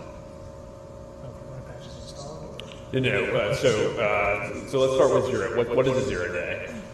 Right, so a 0-day vulnerability would be a vulnerability that is developed by a bad actor, by even a white hacker, a good hacker, if you will. So you have good hackers, bad hackers. The good hackers are going to test systems and try and find weaknesses and vulnerabilities in systems before the vendor of that application or product knows about it, right? So that's considered a 0-day when there's a known vulnerability and there's no correction, no fix, no available patch by the vendor to correct that vulnerability. And so from that perspective, nobody's secure, right? The 0 days out there and nobody knows how to correct it until they're aware of the 0 day. And that's why you have those white hat hackers and then, of course, the bad hackers who would then work to compromise those 0 days. Sorry, I'm getting a little mixed up by bringing up the white hat and such. But that being said, 0 day is a vulnerability that is out there before there is a known fix, right? So if you have your house and your back door lock is broken and you don't know about it, that'd be considered a 0 day. You think your door's locked, but it's not, right? And so somebody can just walk right in the back door. You don't know about it. Not until you see it and can correct it with a patch is that back door secured or the system secured. So that would be your 0 day. Now the second part you were asking about patches. Yeah. So I think if you're a bad guy, you're a bad hacker. You want that 0 day to stay confidential as long as possible, right? So you can exploit it, right? Let's say you're a good hacker and you let the producer of the software, you let the community know, and so they go and they create a patch to address it, and then they promulgate the patch, right? What do the bad guys do when they see those patches get promulgated? Of course. So, right. A company comes out, Microsoft does this every second Tuesday, as I referenced, but a company comes out with a critical patch or even an off-cycle patch where it's not a normal delivery. That off-cycle patch is published. Bad actors look at that and say, okay, let me try and compromise all the systems that I can find on the internet that are susceptible to that patch. So say it's an Internet Information Server from Microsoft, their web-based software, and there's a critical patch. The bad actors are going to look at that critical patch, make a determination as to how they can compromise a system that is not patched. Why? Because patching typically takes at least a week. Folks are going to look at the patch. They're going to see if it's applicable to their systems. They're going to dev test it, right? Do a development test to make sure it doesn't break anything for their business. Then they're going to implement that patch. So now you have a known vulnerability on a publicly facing system that would be available anywhere from 3 to 5 days a week. If you're a diligent shop looking at known patches, looking to patch your systems. So right away when a patch is published, everybody knows that those systems are vulnerable, and the bad actors play on that to attack systems right away, especially when you look at those critical patches or the patches that allow direct remote access into systems. Honestly, if we go back in my operational days, we got to the point in our office where we would implement a patch. If it broke something, we'll fix it after the fact, because you wait 7 days and you're going to get compromised. So that's kind of, I think that's what you're getting at with the question. So if we kind of go back to my example earlier, I'm an industrious, entrepreneurial person sitting in a country outside the jurisdiction of the United States that has no extradition or MLAT with the U.S., but I'm not smart enough to identify 0 days. I could theoretically just wait for patches to come out and then scan the open net looking for unpatched systems, and then potentially, as you suggest, go on another website and get maybe a ransomware as a service or some other tool looking for that exploit, right? Yes, there's actually a database on the internet that reports unpatched systems, and I know Sal will attest to as well. Most firms are going to be diligent, they're going to do the patching right away, but there's a lot that don't. You think about some of the big patches we've heard about in the last year or two, Log4j being one of them you may have heard about. And there's bad actors continuing to exploit that patch that, the fix that's been out a year for that, and it still hasn't been patched on some systems. And another thought I want to just mention in regards to 0 days, kind of a scary thought for all of us. It's pretty common knowledge in the intelligence world that the nation state adversaries that we have are sitting on a number of known 0 days, not exploiting them, just keeping them out there for the if and when they need them, so then they can come along and get into U.S. systems through some of the 0 days that they're aware of, but haven't been patched, haven't been exploited, or unknown at this point in time. So kind of a scary thought about that. But, so maybe it is our job to scare during this session. Right? Well, maybe we'll transition away from the scary stuff for a moment. I think it's already been mentioned, but I think we're all watching the development of artificial intelligence. And I'm curious, maybe from each of you, there's implications for privacy, security, suitability of investment advice among a litany of others. How are you or your teams thinking about these issues? Correct. Yeah, happy to start. So, I mean, I think with some trepidation, to be fair to articulate, that much of our financial lives are now on the internet, and to the extent that it is difficult to reliably confirm authenticity on the internet, it makes everything else we do much more difficult. And so the possibility that people can provide very compelling but false credentials or authorizations, voice, video, image, or otherwise, to try and claim authority to conduct financial business, and it's difficult to confirm that person is authentic, is going to be a major challenge. And for us in enforcement, one of the things I think a lot about is when it's appropriate to bring an enforcement action, particularly after an incident, because typically in that situation, the entity against which we might enforce has already been victimized. And so then it really comes down to, was their preparation reasonable? Was their response reasonable? And with something that is as emergent as AI, it may be difficult for us to establish that their response was unreasonable for some extended period of time until those vulnerabilities are well understood and there are reliable methods to respond to them. So from my standpoint, with regards to IA or artificial intelligence, AI, excuse me, I look at it from the defensive posture as well as from the attacking standpoint. I think it seems to be a game changer.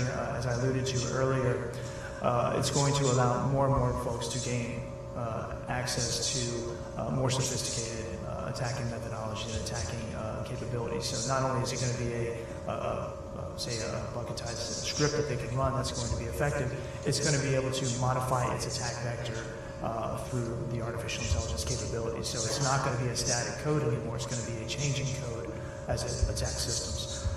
From the defensive side, I think that's going to obviously enhance the existing security controls in place.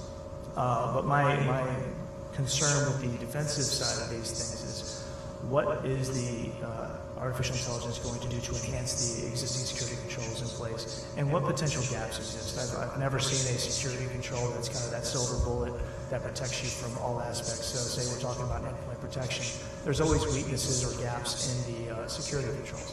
And with regards to AI, I just want to ensure that firms don't get a false sense of security that, hey, I've got this great AI-based endpoint security control, and they don't realize there's gaps, and they don't know where there might be issues that they need to pay attention to. So I think there's concerns on both sides, but that's kind of where I'm looking at it from. I'll maybe make some comments specific to the chat GPT, some of the chatbot technology that we're seeing emerge, and a lot in the media about. And the tool presents several risks, several challenges for us. We've been speaking today a little bit about social media and phishing emails. Well, now we have a tool that the bad actors can use to generate almost perfectly written, grammatically correct phishing emails in multiple languages. So that's a risk. These chat tools also can generate code, so they can generate malware.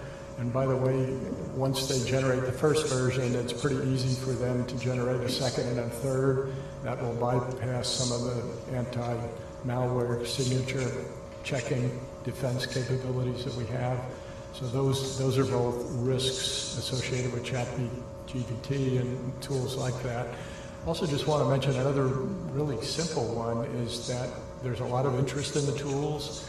There's a lot of creative use and experimentation going on, and we've already heard of some reports where people using the tools for a company's goals or benefit are including sensitive data in the ChatGPT prompt that they're putting in, thus exposing sensitive information through the use of the tool.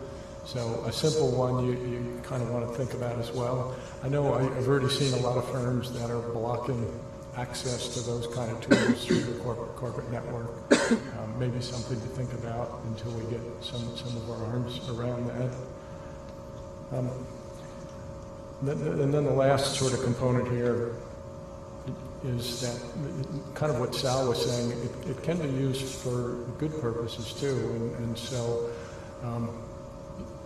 on the defensive side, the tool presents some opportunities for us to do some analysis and to watch attacks and how they unfold, and then to update and evolve our systems as a result. So.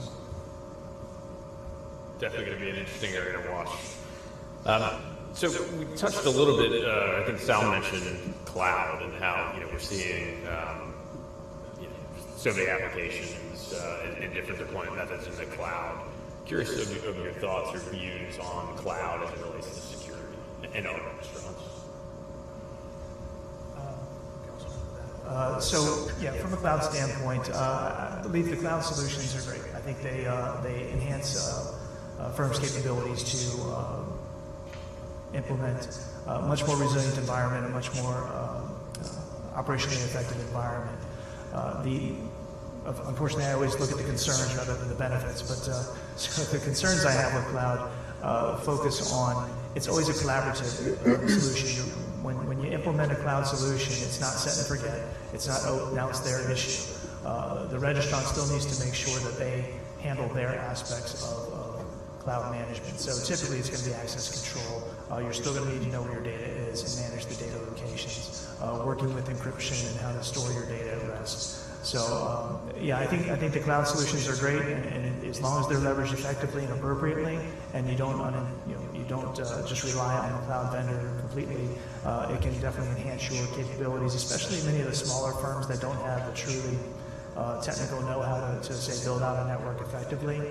You can leverage those cloud infrastructures, but you still need to understand your responsibilities and where you are maintaining certain controls of that environment.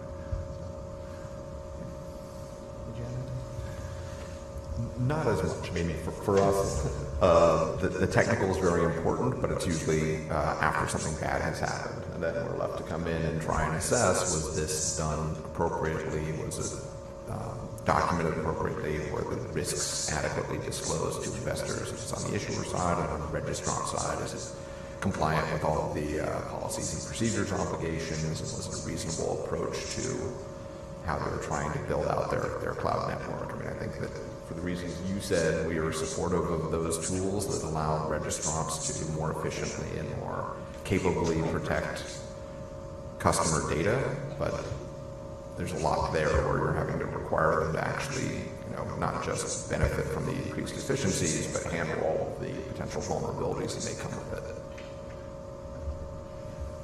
I guess my addition here in regards to cloud computing would be, number one, that I'm seeing a lot of firms moving to the cloud, and most firms today probably have something in the cloud, but even the large firms that have maintained data centers on-prem for decades, you see with active transitions to the cloud for some of their critical systems internally. So I think, as already been said, recognizing that it's a shared security model is critical. You hear firms occasionally say, well, I don't have to worry about it, it's taken care of for me, it's in the cloud. Not true. It's a shared security model. You have to understand what's built in, and what isn't and what you have to configure and how to configure it. So when we go in and we look at a firm that's transitioning to the cloud, we like to see a very thoughtful program. We like to see testing that's been put in place around the movement to the cloud. We like to see training or hiring of knowledgeable, experienced people that are driving the transition to the cloud. And most of the big firms get that, but sometimes you work with medium or small-sized firms that are moving different applications out into the cloud and not recognizing some of the things that we've highlighted. Right, and just one other aspect to add. In many cases, when firms leverage cloud solutions, the cloud service provider has dozens and dozens, if not hundreds, of capabilities to provide backups, to provide geographic diversity with regards to disaster recovery. Unfortunately, what we don't see is we don't see many of the firms select those additional costs, right? We see them set up an instance in a single location, and although all of the services are available, they don't necessarily pay for those services, and thus they don't have all of the resiliency and the redundancy and all of the great things that the cloud does provide. They're not leveraging them. So that's something that we do look into, and we've seen from time to time as well. So I wanted to take us back to something that I think has been mentioned at least twice, and although it's not required as far as I'm tracking with any of our rules or regulations, it's multi-factor authentication.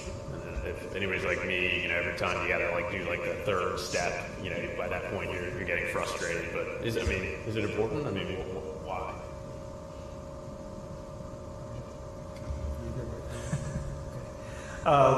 I think it's critical that you implement multi-factor authentication at this point. What I would say is there's varying degrees of multi-factor authentication. I think we've all seen the text message, the one-time passcode that comes in. We've all seen those extra questions on websites that we receive. So with the different variations of multi-factor authentication, I think it's critical to implement, but I think individuals still need to be diligent. We have seen multi-factor authentication be circumvented via social engineering, where they actually have say the client on the phone talking to the bad actor while they're trying to authenticate into an environment, and we've seen compromises in that manner. So without multi-factor authentication, I think Greg alluded to this earlier, the system's going to be compromised. Over time, it will be compromised, due to the sophisticated attacks, the capability to compromise a password is out there and available and freely available tools. So from that perspective, I think we need to have multi-factor authentication, but we can't rest and say, okay, we're good now. You've got to make sure that staff are trained, that they're aware of when they should see that passcode, that they should not share the passcode. If you do leverage the questionnaire, so what you'll see many times is you're posted to answer, say, 3 personal questions about yourself, about your history that you set up when you initially created your account. Then you can say, trust this browser for 60, 90, 6 months, however many days. And now you've basically circumvented that dual-factor authentication because you're no longer going to get prompted for 30, 60, 90 days, whatever the setting is. So personally, I never say trust this browser. I don't care if it's my personal device, if it's my personal phone or anything like that.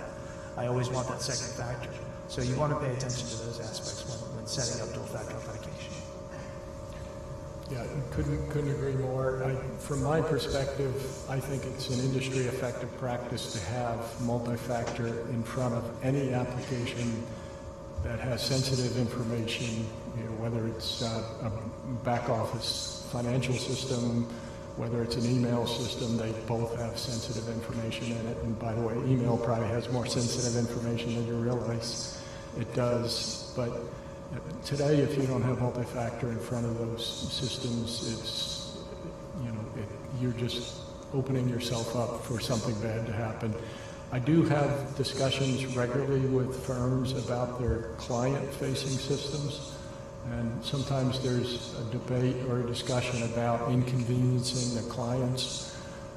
But Sal alluded to you can implement multi-factor with a trusted device component where you're required to put a second factor in the first time you authenticate, but then if you recognize the device and maybe within a time period you don't have to do that second factor, and that can sometimes be a good compromise in regards to client systems. But to not have any multi-factor today, I just don't think that's an effective practice. And although I grumble about it every time I have to do it, I always enable it as well, because essentially if you're not, you either will be compromised if you aren't already. So definitely a good point. So maybe our last sort of question before we open it up to the room, in case they have any questions. So as information security professionals, is there one thing that you've observed or would recommend to the folks today that you think is just sort of very important that you'd like to share? Maybe we'll start with Dave. I think for me it is just kind of the vigilance and reassessment and trying to make sure that policies and procedures and systems are dynamic enough to update with new risks as you experience them. That one of the challenges we see are when people kind of try and set and forget cybersecurity, but the threats aren't static, and so the response and the kind of predictability and efforts to try and stay out in front are need to be equally dynamic. So this isn't new or revolutionary in any way, or revolutionary, if you want to say that. But again, I touched on this earlier, is maintaining your inventory and patching. It's a real foundational aspect of cybersecurity, or we've used the term cyber hygiene, but I know we're not trying to go there right now. But from the fact of patching your environment as quickly as possible, as effectively as possible. A colleague of mine a couple years back said you can't patch a user. You can patch systems, but you can't patch a user. And the meaning there is you can train your staff, all of you, to your heart's end. And I'm not against training. I think it's critical. It's important. People need to know what's going on. But at the end of the day, people make mistakes. People click on a link when they meant to delete the email or close the email. They click the wrong side of the button. Whatever may have happened, people make mistakes. And so patching your system is the most effective way to prevent those mistakes from actually compromising the system. And I think if you have an effective inventory management, patch management program, you're really going to reduce or enhance your security posture, if you will. So again, not anything new, but it's something that should be a primary focus of the organization. I think I'll go with branch office controls. So knowing what assets are out in those branch offices and making sure that they have the proper security controls around them, especially if they're hosting their own servers with their own email systems or their own applications. Absolutely critical to make sure that they have the right controls in place. We see a lot of incidents out at the branch offices. Those are all great points, right? If you don't understand your attack surface, how can you possibly try to protect it? Definitely appreciate you all sharing all of that with you. I think we'll be in a position with some microphones if folks have questions, but maybe I'll try to tackle the question we had from the last panel first. I think the question was sort of what is exams doing from a crypto perspective? So I think I'd point to a few things. Folks have looked at the division's FY23 priorities. You'll see that emerging risks, including crypto, are a part of that. We have a couple of staff in our Office of Risk and Strategy who are steeped in these issues and provide subject matter expertise across the division. You may also have seen in our fiscal year 23 congressional justification where we asked Congress and will provide additional resources for crypto experts. And so over the course of the next several months, as we're doing some of that hiring, we will look to hire additional staff and look to put those staff in an operational unit that will actually execute its own exam plan and be able to focus on those crypto issues as well as provide additional technical assistance across the 1,144 staff that are in the division, should those staff come into contact with crypto or crypto assets issues on their regular exams or investment advisors, broker-dealers, or otherwise. We also have, I don't think Rich mentioned it, but we have several specialized working groups within the division. One of those is the Advanced Technology Specialized Working Group that has a subcommittee of interested staff who have a lot of expertise in this area as well. That's been around for several years, and there are staff with expertise that are spread throughout the division that are leveraged currently and will continue to be leveraged as the issue continues to evolve. So it definitely continues to be a focus, and then hopefully that answers the question. And I think now, if anybody has any questions in the room, if you want to raise your hand, and we'll make sure we'll get a mic to you so that the folks that are listening in the webcast are able to hear you.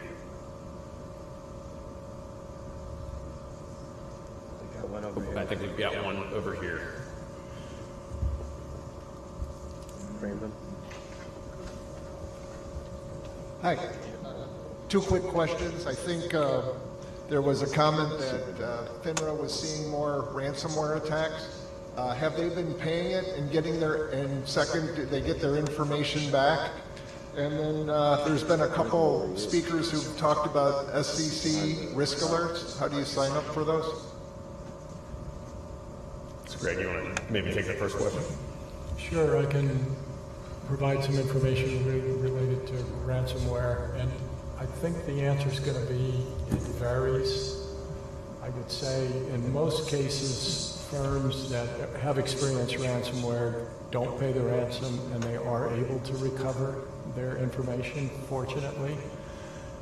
But there are cases where a firm makes the decision to go ahead and pay the ransom, and hopefully checks with OFAC to make sure that it's an allowable entity.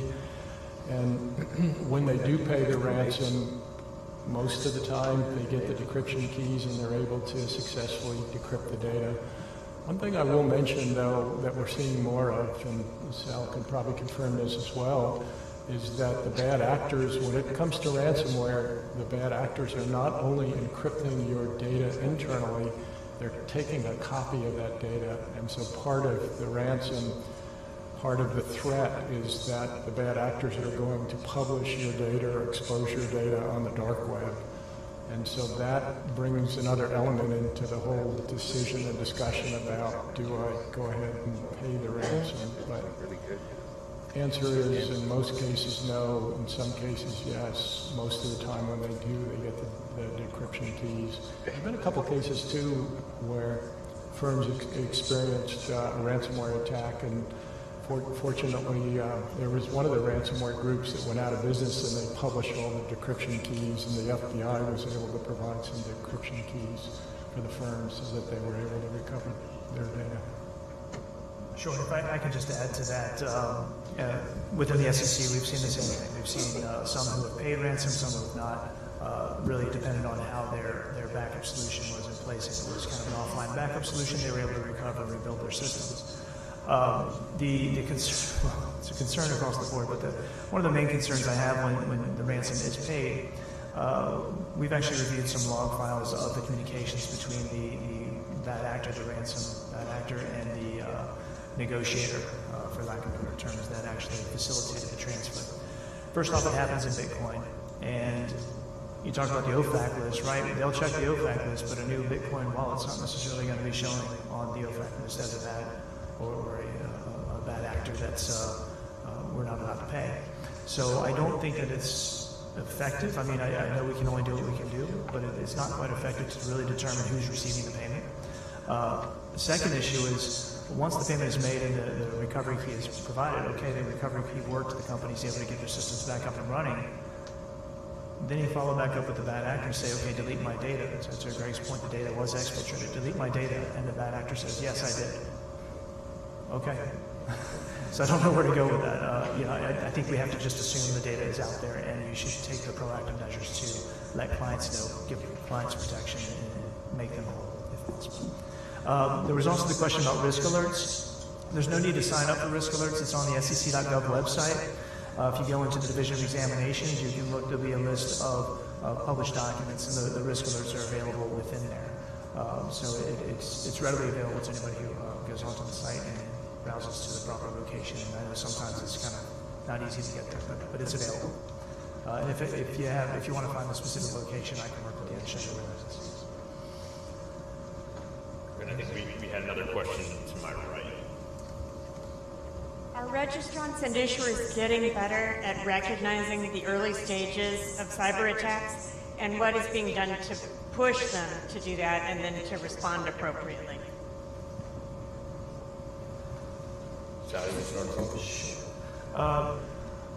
I would say it depends, right? I think there's no straight answer. It really depends on the registrant.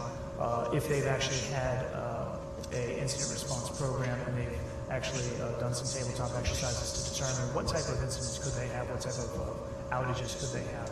So are they getting better? I think they're becoming more aware, and I think the more outreach we do and the more examinations we perform, the more we educate the, I would say many of the smaller firms that aren't maybe as aware of what cybersecurity controls should be in place and what incident response controls should be in place. I'd say most of the larger firms, yes, they're aware and they're relatively effective in if preventing, if not preventing, actually recovering from an outage. But I think it's going to be an evolving situation, and I think they're, with some other aspects of what the SEC is doing, is going to bring incident response to the forefront. The other component maybe in your question that, or at least you caused me to think about it, was making sure that you have proper monitoring in place. And if you're a small or a medium-sized firm and you can't do it yourself, hire an IT provider that can help you with that. And it doesn't have to be, tier one, large security operations center. It can just be some basic monitoring so that you can be aware when someone's trying to send sensitive data outside of your network, or when something is happening on the firewall. Firewalls throw lots of alerts, and so an IT provider should be able to filter those and monitor those and make you aware of when something's happening internally. So all firms should have some type of monitoring in place based on the risks of their environment. And then my experience, as I mentioned, is primarily anecdotal because you don't have the authority or resources to kind of do a broad analysis of across the market. But among issuers and talking to CISOs and talking to outside counsel and in-house counsel, my impression is, yes, that I think the understanding of having a well-resourced financially and in terms of staff and expertise, information security department within issuers is a minimum level of expectation, and I think that's a good sign. I think there's still a fair amount of work to be done, and it's challenging work as far as assessing when those incidents reach a level of materiality where investors are entitled to have disclosures, and how entities make sure that when those incidents cross the materiality threshold, that other important decision makers within the entity know about. That I think there's just a deluge of incidents that are responded to ably and successfully, and knowing when those incidents reach that level that you need to make sure that the folks in charge of making disclosures are informed, that the board is informed, that other executives are informed remains, so I think, a work in progress. I think those are great comments, and maybe I would just add, as a sector, the financial services sector is often leaps and bounds ahead of other sectors, which is good. And I think we've seen a general maturation across financial institutions over the last years. The problem is there's been a similar maturation of the threat actors. And so I think, a lot of us think, Greg mentioned a ransomware attack. We think of maybe a hacking attack like that as someone sitting and sort of like moving files around within your network as they're looking for different things. That may be the way the attack goes down. It also could be more of a, the use of what they call a missile with a payload in it, where they breach your perimeter security and then they run a program that starts exfiltrating your data and locking your data at the same time. So whereas before you might have had more manual interaction from a threat actor inside of your network, these things can happen in seconds, if not minutes. And so, the question about the ability to recognize, and react and respond to it needs to correspond with how quickly the threat actors are moving. So definitely keeps everybody on their toes. Just to that point, we've talked about ransomware, but what people don't tend to realize about ransomware is the second phase of the attack, right? Encrypting your data and exfiltrating your data, that happens after somebody's already gained a footprint, access to your systems and access to your network, to then execute the ransomware code. So people don't realize that the systems are already compromised when a ransomware then occurs. So it had to be compromised before the ransomware attack actually was initiated. In many cases, they'll sit in the environment for weeks, months, if not years. I think we've seen a few instances where the compromise occurred a year prior before the ransomware attack occurred. So just something to think about, that ransomware is actually kind of the second phase. I think we may have time for one last question, if anybody has a quick one.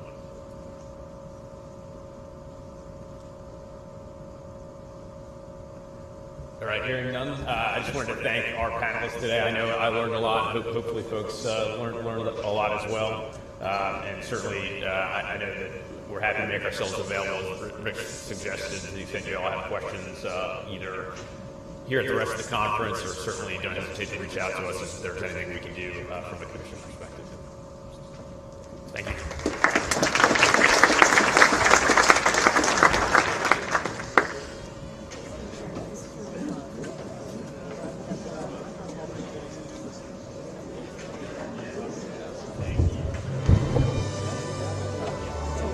Ladies and gentlemen, we're going to take a 15-minute break. Ladies and gentlemen, we're going to take a 15-minute break. Thank you.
Okay. I think so, yeah.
Well, and we talked to them, it's still not clear. And we can try to make it more clear, but the solution is.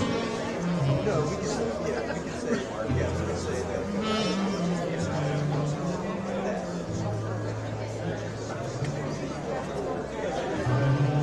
They're allowed to have custody, but they're still. Exactly.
Ladies and gentlemen, can you please find your seats? We're going to start this program. Ladies and gentlemen, can you please find your seats? We're going to start the program.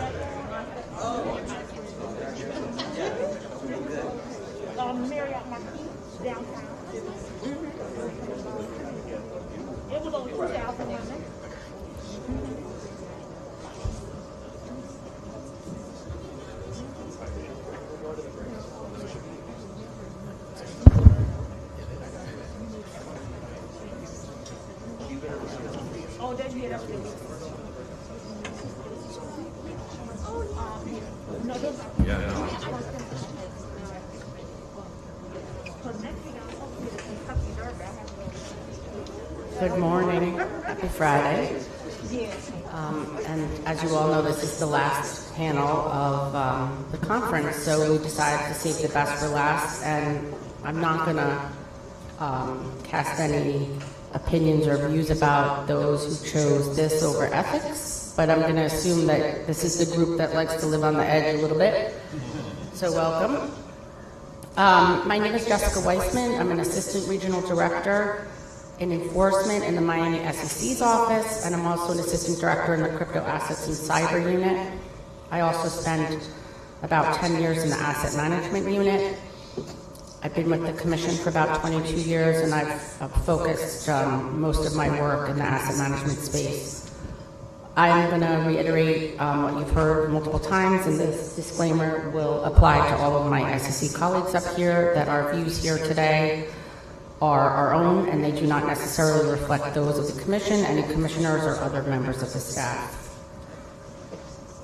You've heard a lot of statistics during the course of the conference about advisor migration, particularly to the South Florida area.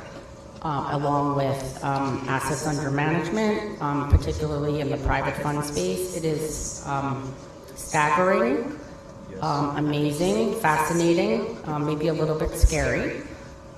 What this panel is going to cover today is a couple things. First, the goal is to provide some context around some of the stuff you've already heard and dig a little deeper. It's also to address some of the issues that will hopefully be of most utility in this space that sometimes people just hear about and think like that doesn't apply to retail investors. And then I'd say most particularly it's to tell you why we all need to be looking at this space, what we should be looking at, and how we should be looking at it.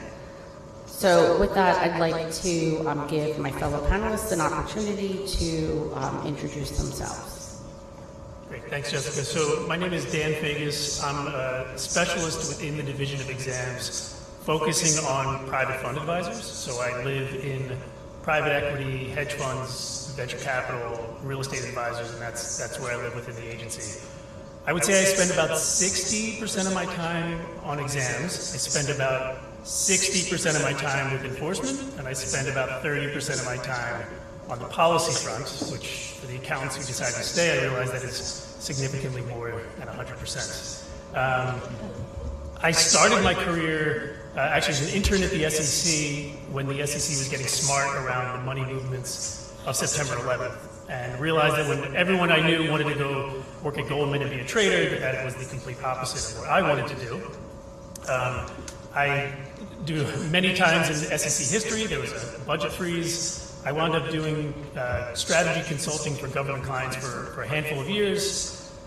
Figured I'd check the box and I was never going to go back to the Big Four, but glad I did it. And lo and behold, I ended up at another Big Four firm right around the passing of Dodd-Frank. We were a really small group focused on some of the world's largest private equity, hedge fund, venture capital firms. So sort of an amazing opportunity where all these firms just sort of opened their books and said, we have to register and we think we might be in trouble. And so we had clients who we helped register, we had clients who we helped clean things up, and we had clients who our colleagues in enforcement banged up pretty good, and so we really helped them clean things up. I've been with the SEC about 8 years. In addition to sort of my role within the private funds unit, which has been sort of mentioned a lot, I can give some actual context to what that group does, how we're structured. I also co-chair the private fund specialized working group, and I have developed and taught some courses for Drexel University on private funds, private fund regulation, and more importantly, the actual conflicts in the space. So not just sort of like the legal theory behind it, but actually like what should we be thinking about as regulators and as investors, and what they should be thinking about when getting into these products. So that's my background. Pass it over to Omar. Great. Well, thank you very much. I'm very happy to be here today with all of you.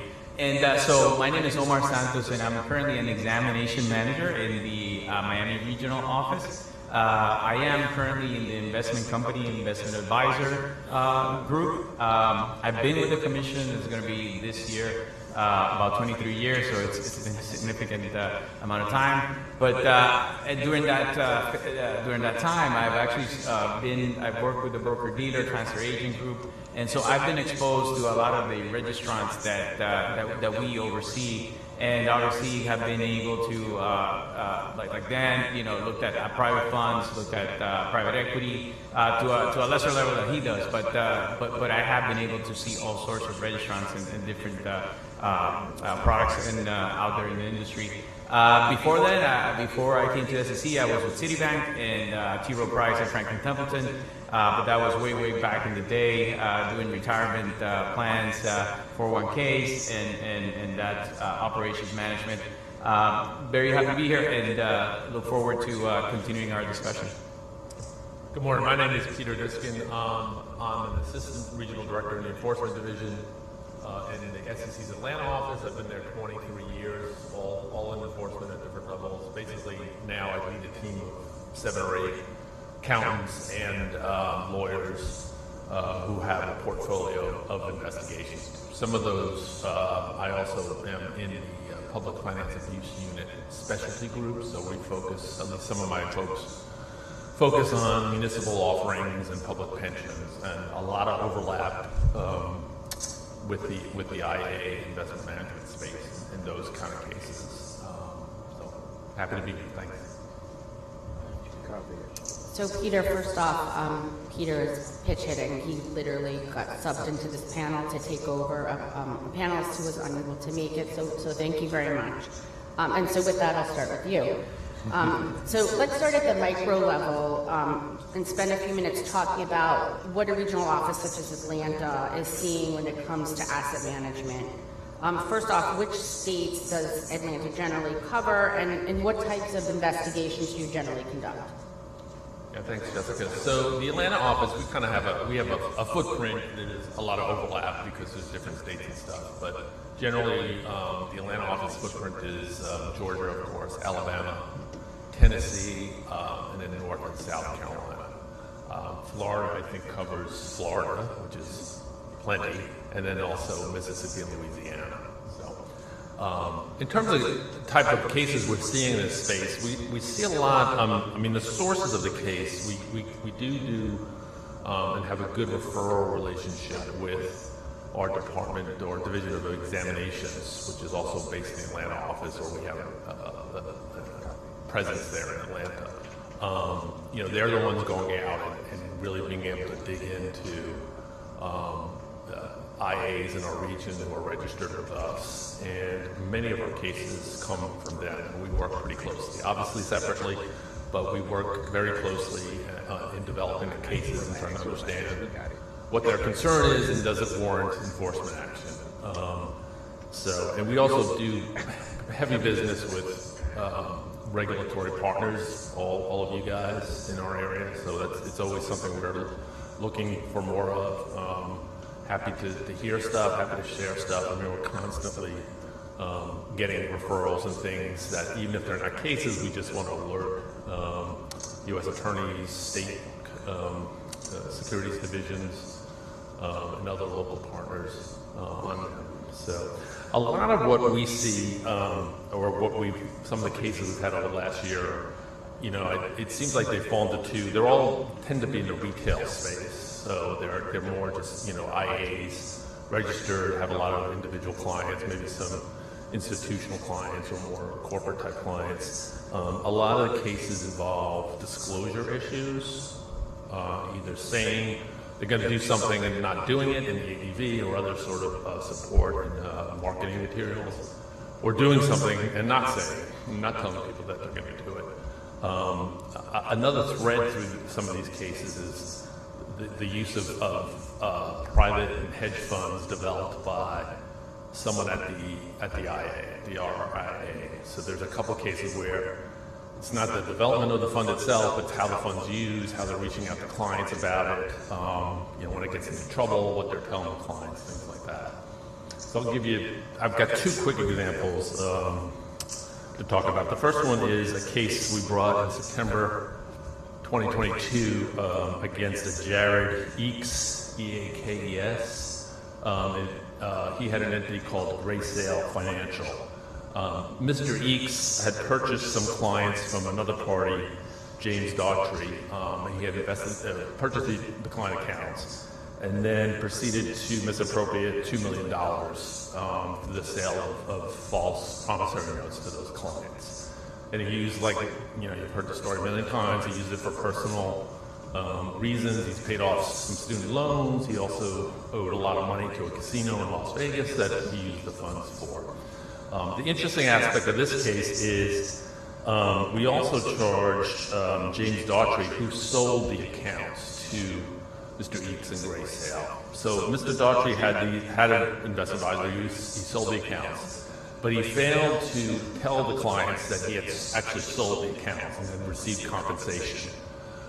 He also failed to follow through. He had told his clients after the accounts had been sold that he was going to continue to monitor them and that investment decisions wouldn't be made without his approval and authorization and his okay of those investments. And he didn't do that. He wasn't aware, apparently, of the promissory note fraud, but he did violate the fiduciary duty, his fiduciary duty requirements by not, disclosing the sale of the accounts and his compensation and his failure to follow through. So that was an interesting part of that case. Another case we've seen recently is called Peach Cap Tax and Advisory Incorporated, I believe. It was a December 2021 case. One of the principals of Peach Cap, David Miller, allegedly made misrepresentations, omissions, unsuitable investments, and compliance failure. Mr. Miller had started a hedge fund called the SECVIEW, I believe it's called, PESSEGO, the SECVIEW Long Short Fund. And he raised money from outside investors, but also from some RA clients. He made various misrepresentations about the fund, including the objectives of the fund, trading strategy, and the performance. He also put some of his RA clients in the fund, although it was unsuitable for them because they were older and more conservative type objectives. The fund unfortunately lost 90% of its value, and but we went ahead and brought a case against Peach Cap and Mr. Miller, which I believe is ongoing. So, just final, we've had a couple cases that they're smaller, but I think they're important cases to get out and for people to know that you do have to be truthful in your ADV. You do have to update your ADV. That our books and requirements, books and records requirements are important and must be met. So we brought a case against an entity called Bovita Capital. It came from an examinations referral. Exams had started an examination, and the principal of Bovita, Mr. George Kenneth Witherspoon, refused basically to give any documents, any books and records. He would just stall and ultimately failed to provide any records to exams. Exams made the referral to us. We initially brought us, we started our enforcement investigation and reached out to Mr. Witherspoon, asked for documents on a voluntary basis, and then sent a subpoena. And he failed to respond to any of those. We did bring a subpoena enforcement action, which I believe he defaulted on. So we got that court order. He still refused to provide any documents to us, so we just went ahead and did an enforcement action, filed a case against Bovita for failure to provide the documents. In addition to misreps in the ADV, which included the amount of assets under management. Mr. Witherspoon claimed to be a CFP, although there was no record that he was a certified financial planner. And also some audits related to a private fund that Mr. Witherspoon had started that was also called Bovita. He claimed that, named an audit firm that said it was auditing the fund, but the audit firm had no record of him existing. So, that's about it. Thank you. Thank you, Peter. So, again, you've heard these statistics throughout the conference. And so what I thought we'd do is give you the statistics maybe on a deeper, sort of more granular level, sliced a different way. In the wake of the pandemic, given obviously the wonderful weather in Florida and also the favorable tax environment, there has just been an explosion. I mean, Dan had told me, if I had to choose, do I go to New York or Florida? And he said Florida, and it's not because of the weather. It's because of the presence of the number of registrants, and particularly for Dan, the number of private funds that are now calling South Florida home. So, Omar, can you go back over some of the statistics, give us what we need to be looking at, contextually, so that we can dive a little bit deeper into what this all means? Absolutely, for sure. So one thing that I wanted to do, I know that we got some statistics yesterday that showed the huge growth in both the Atlanta regional office and the Miami regional office.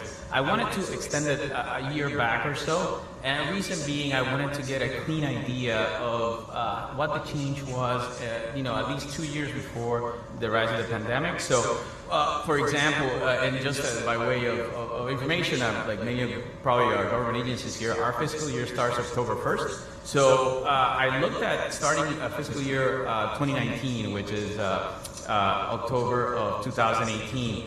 And I brought that all the way up to fiscal year 2023, which is October of 2022. And so in looking at Atlanta's growth, just the total amount of assets, I mean, it's explosive. It's 123% growth in the amount of assets that are under management. Miami is also extremely explosive at 171%. Nationally, all our regions together, it's a 53%. So in Miami, we're talking about almost a 3x. In Atlanta, over a 2x that we see that growth. Same thing when we look at the number of advisors themselves. So Atlanta, during that same period, is up 30%, and Miami is up 60%, while nationally, the number is 17% for that time frame. So, to me, one of the things that I wanted to, understand, and obviously before the pandemic, came to be, there were a couple of, that we identify a couple of patterns, one of them being the migration of broker-dealers to investment advisory model. And we also identified the movement of investment advisory representatives at large, investment advisors who wanted to go independent and open their own registered investment advisor. So those two things have been affecting the population, but obviously it does not explain, for example, the change from fiscal year 2019 to fiscal year 2020, which essentially was almost flat for the commission as far as the number of advisors that were there and the number of assets. So it wasn't really a material increase. When we hit fiscal year 2021 is when we see this dramatic growth. And obviously, there's a lot of things that we could probably think about, the increase in remote work, which actually makes people, being able to come to these, southeastern region to be able to work. And, along with tax incentives and, not tax incentives, sorry, but, the tax structure in some of these other states. One that I wanted to highlight, and because, I thought it was interesting, Florida, by far in our region in Miami, is where the majority of the assets are. I think outside of Florida, we have about $100 billion in the rest of the states that we receive, which is Mississippi, Louisiana, and Puerto Rico. And the Virgin Islands. So I was looking at one that actually grew significantly, and that was Puerto Rico. Puerto Rico, if you, in looking at it, it actually came up with a law to go ahead and increase the number of corporations that actually provided services from Puerto Rico and exported outside of Puerto Rico, and that was Acts 20 and 21, which came out in 2012. Those were revamped in the year 2020. They became effective January 1st, and now called the Puerto Rico Incentives Code 60, which is commonly known as Act 60. So among the different things within there, I mean, there is a provision for tax benefits for corporations and tax benefits for individuals. So under Chapter 3, and obviously there's a lot more detail, but this is a very high level. So exempt businesses that fall under this criteria, where they're located in Puerto Rico, the Puerto Rican entities that export, not within Puerto Rico, but actually export outside of Puerto Rico, they actually, if they have over $3 million of revenue, are subject to an income tax rate of 4%. So if you go there, you're going to pay a 4% tax. If you follow the criteria. Under Chapter 2, individuals that meet the criteria for becoming a bona fide resident of Puerto Rico, you are subject to 100% tax exemption from Puerto Rico income taxes on all interest and dividend income. So how does this relate or show in the amount of advisors or the advisor growth in Puerto Rico? Well, I think this is what I found. So in fiscal year 2019, using the same parameters, we had an increase of about 89% in the number of advisors that registered in Puerto Rico, and the assets went up dramatically to the tune of 167%. I recently took this data to yesterday, so I went in yesterday and looked at it. Currently, as far as the number of advisors, those have gone up way over 89%. I think we're talking here about in the realm of 150%. And the assets have remained steady. As far as we talk in a minute, the number of private fund advisors in the island, that as of yesterday has gone up 233% since 2019 fiscal year. And the amount of assets has also grown over 140%, roughly about $6 billion when compared back to 2019 fiscal year.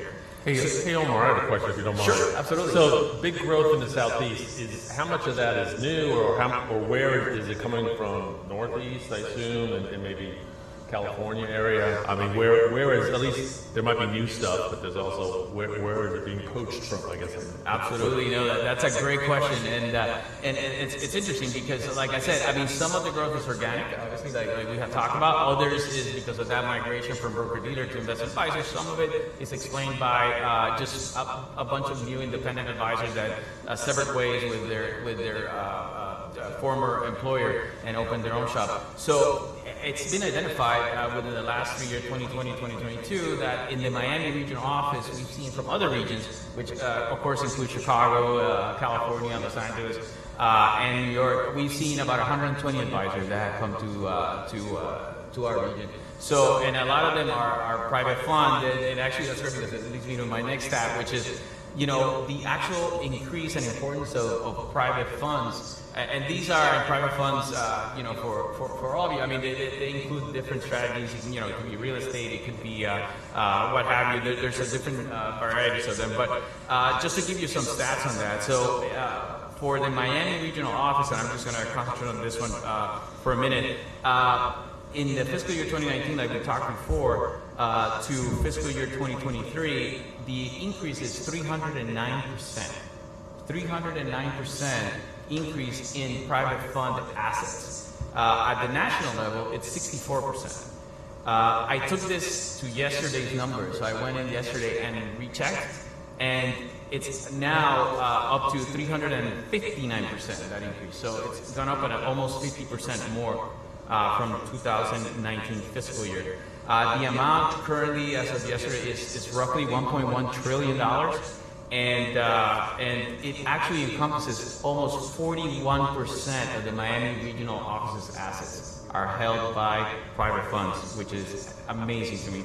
And just real quick, and I'll give leave a headway here for Dan, but you know, the amount of actual advisors per se, the number of them have gone up from 2019 to fiscal year 2023, about 112% for Miami, and as of yesterday, that number is now 123%.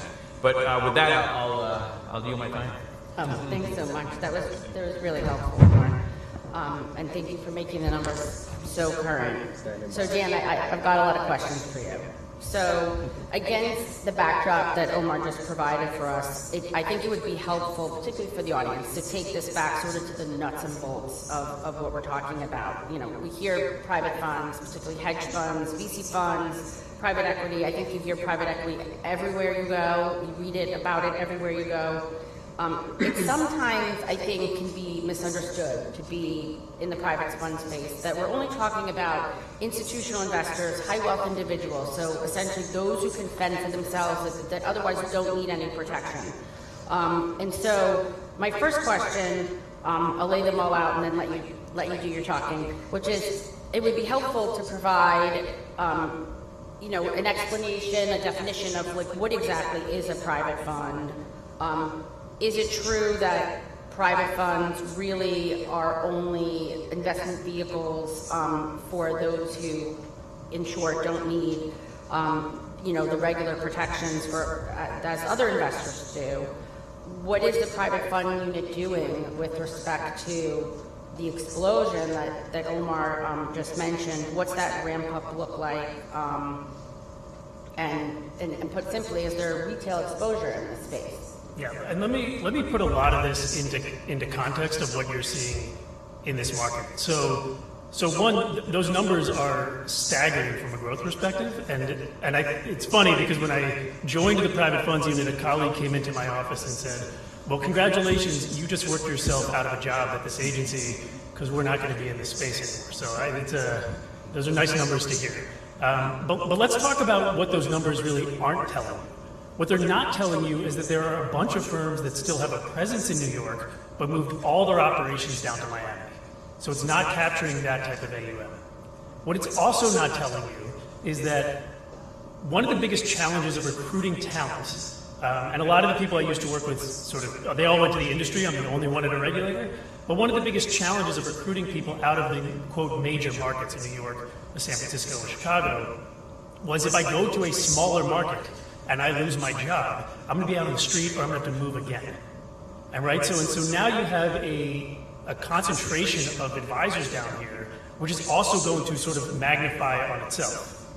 The larger firms are going to move down here. You're going to have portfolio managers at that firms who are going to say, you know what, I can do this on my own, and I'm going to split out and start my own firms as well. From an SEC perspective, registration from an AUM perspective is $100 million. In the private fund space, it's $150. That's what requires registration at the SEC. So for you state regulators, the amount of sort of pouring into this space is only going to increase. The other side of that is we've seen the evolution from a transaction-based model to an assets-based model, from sort of traditional broker-dealer to assets under management. The reason why you're seeing the growth in the private fund space is because the money, for me, the advisor, is a staggering difference. So as opposed to a 1% AUM fee, I can charge you a 2% management fee and a 20% performance fee, which, by the way, is not the full story of how I'm going to make money as the advisor. So let's talk about private funds for a second. Let's talk about what they are. So there are exemptions from the Investment Company Act, and I don't want to spend too much time on it, but essentially if you fall into one of those exemptions, you qualify as a private fund advisor.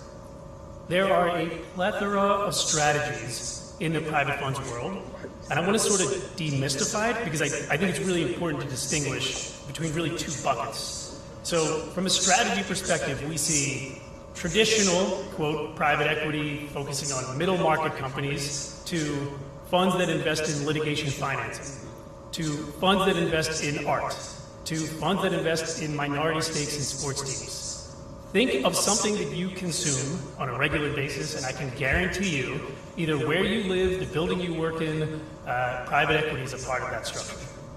So it is everywhere. But from a higher level, the way I like to split the universe is there's really two sets of camps. There's the illiquid funds, private equity, venture capital, and the liquid funds, hedge funds. The way I think about it is those funds, illiquid versus liquid, are based on two things. One, investor liquidity, meaning how quickly can I get out, and investment liquidity, how quickly can I move the investments.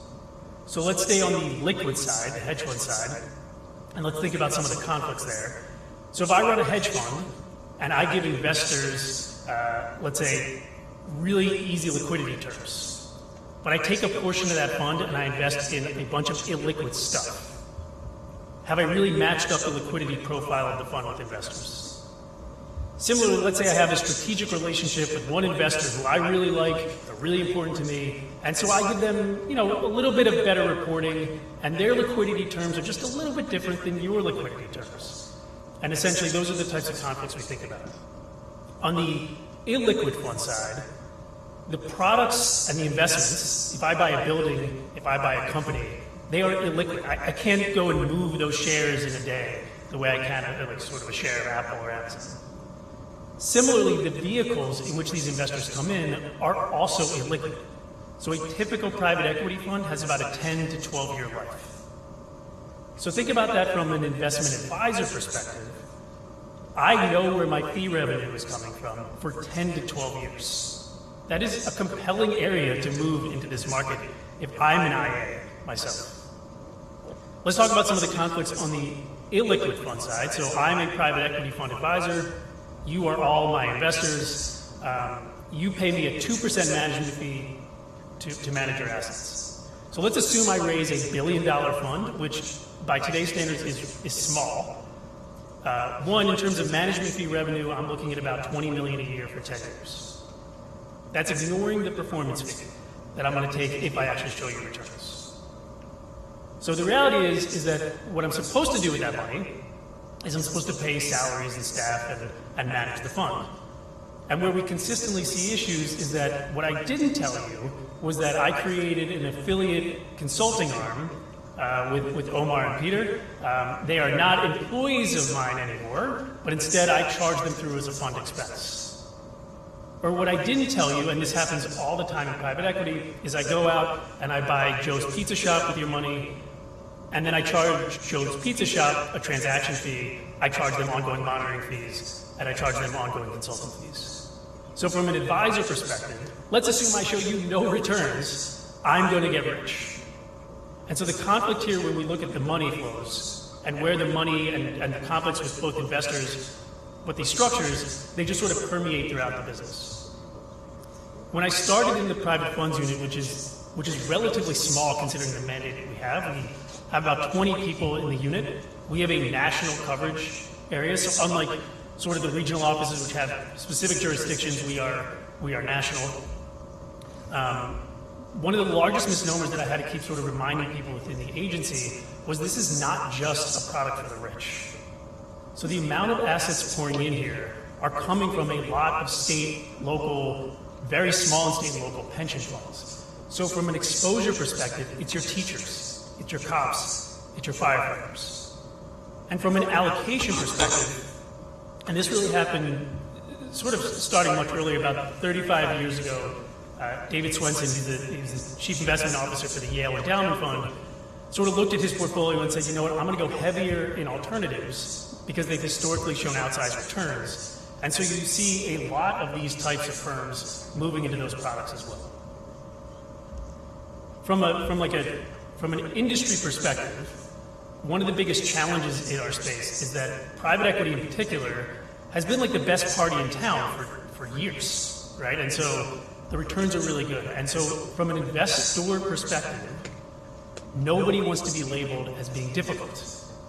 Nobody wants to like push back too much, and no one wants to go up against these firms. And so that's sort of this tension that we constantly have to fight as we look through investor disclosures and what actually was done and sort of tracking that type of money. But I sort of can't emphasize enough that when you look at the trends that you're seeing sort of in real dollars, but the trends that you're going to see, especially at the state level, are going to be compelling, as it's not just like some rich person. It's a lot deeper than that.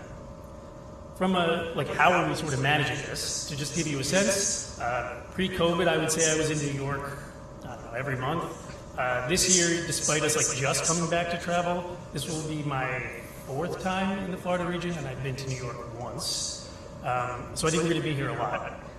From a structural perspective, and this is not just within the agency, our unit and I have developed and delivered trainings to a number of federal and state counterparties on the structure of private equity, the structure of hedge funds, what are the risks, what are the things you need to think about. So we've delivered that internally within the agency, we've delivered that to various regions, but we've also done it with our counterparts in both the federal and criminal regulators as well. And then from a team perspective, we're just going to, we're going to be here more. We're going to be assisting sort of the local regional offices and sort of continue to train and develop, because the themes are consistent, but it's the repetition and the complexity of the structures that just sort of, I think a lot of people naturally get sort of like, oh, this is like too much, and I'm looking at an LPA, it's 150 pages long. And the reality is it doesn't have to be that complicated. Once you sort of see the themes and the conflicts, it becomes easier to pick apart. Thanks so much, Dan.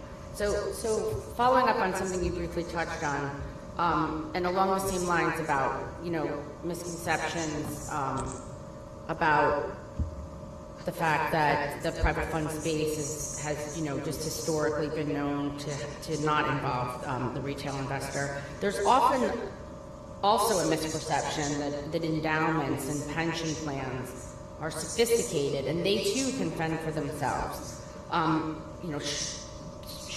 Surely based off of whether it's AUM or the fact that people hear the word pension plan and they think, these people are the people who really know what they're doing. They've been entrusted to hold all the money for the state, etc. So I'd like to start first with Peter and ask you, like, what's your view on this? And what should we look at when it comes to these types of investors, namely endowments and pension plans? Yeah, thanks, Jessica. Part of my work in the public finance abuse unit, we do look at public pensions. It's one of the big areas we do look at. So, and we see, there's super large pension funds, CalPERS, very sophisticated operations, very well paid, for a state employee, who can, arguably handle a lot of the work and know and have actually even have a market influence. There's also a lot of smaller and even some big cities have their own pension plans. And kind of what I found is on some of these boards, on the smaller type boards, sometimes they're real small little local cities or entities, county that has a pension, or sometimes even we've done some work on the City of Atlanta pension. There is a lack of expertise and a lack of just stacking up the board, putting some people on. There's usually a mix of ex officio members, people who work for the city or the government entity, and then maybe some of the participants in it, if it's a police pension or a teacher's pension or an employee's pension, some people there. But there is kind of generally a lack of expertise and sophistication, because a lot of these people, at least from the next point, is they're doing other things. There are people who are a fireman or a policeman. Even the city officials in the city of Atlanta, there was I believe it was the CFO at one point who was on like 3 different pension boards, and it was just very difficult for him to be the CFO of Atlanta, which is probably more than one job to start with, and then do all these 3 different pensions as well, and to really be present and to really dig in and make sure. That kind of the inexperience and the lack of time, I think it leads to a pretty heavy reliance on experts. So you're paying people to come in and tell you what to do, and sometimes they're not looking out for your best interests. So that's a big problem. It's a common story, but we're seeing that in pensions. Even the larger pensions, we've seen some big pensions, state pensions, large groups.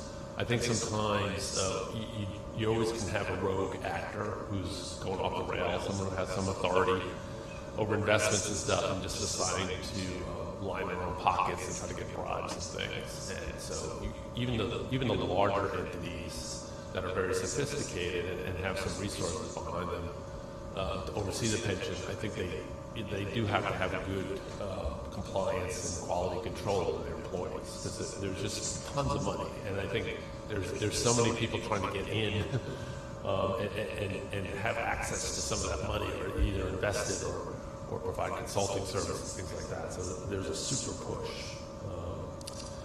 Lastly, I'd say that we've also seen, there is, and this is maybe going off topic a little bit, there is political pressure, right? So there's a lot of the state, at the state level funding the pension, and how much do they have to fund it? How much is your target rate? Are you getting that target rate? Is there pressure for the oversight of the pension to kind of get more aggressive so they can meet some of the high rates, so they can help, municipal governments maybe not have to fund it quite as high. There's also just, cronyism, just good old-fashioned, someone's a friend. Someone's a friend with someone and wants to do business with the pension plan, and just there's some influence there. So that's the type of thing we're seeing, I think. And it all filters down, right? It's all, at the end of the day, it's all pension, right? So it's someone's pension. They're making payments, on a monthly basis to people that are retired. And a lot of municipalities, too, they've offered good pension benefits in lieu of salary. Instead of today's salary increase, they're offering more in the pension benefits, either earlier retirement or better return. And from a political point of view, if you're the mayor or the governor or whatever, and you can offer money today that you're going to have to figure out how to pay for, or money maybe down the road, 20 years when you've moved on, the answer is pretty simple. That what a lot of people are going to be tempted to do. So. Yeah, and I would just echo that the concept that all these investors are sophisticated enough and they can fend for themselves is just not what I have seen. And there are plenty of state and local, at both the large and the smaller scale, that are a little outgunned. The expertise is not in-house. I was recently approached by a firm that represents a lot of these state and local pensions. And so would you mind talking to us about fees and expenses, because our, quote, sophisticated pension programs, again, according to their website, are not sophisticated. And that was the line I got on the introduction. So I think that's important to note. I do agree on the political pressure, especially when you look at deal allocation or those types of things as well. And then again, I do think it's important that market dynamic I spoke about how there's a want to get into this market, right? Everybody wants to be in and everybody wants to play. And so like if you want to go to the best party in town, which is the best party, and the bouncer just charges you $5 more at the door, all right, like fine, I'll go in. I don't want to get kicked out of the party. And that dynamic is really playing out in real time as we think about negotiations on terms that are more investor friendly, or terms that sort of appear to be investor friendly, but in practice are not, because the advisor has sort of discretion there to sort of implement the way they want. So I think all these dynamics really do play out in real time, and we see that constantly on the exams I work on the enforcement actions that we bring, is that tension, and getting some of these investors even to come in is a challenge because of that fear that they are going to be labeled as difficult, because there's enough money in the private sort of markets to say, if you're gonna push back against me, I'll just go to somebody else and take their money. And so that's sort of a lot of the dynamics that's happening right now. So there's obviously a lot of acronyms everywhere, but particularly in this space. And one of them, and we've touched upon it during this conference, is ESG. I mean, it seemed like, and I'm now saying that perhaps in the past tense, that it was the acronym du jour.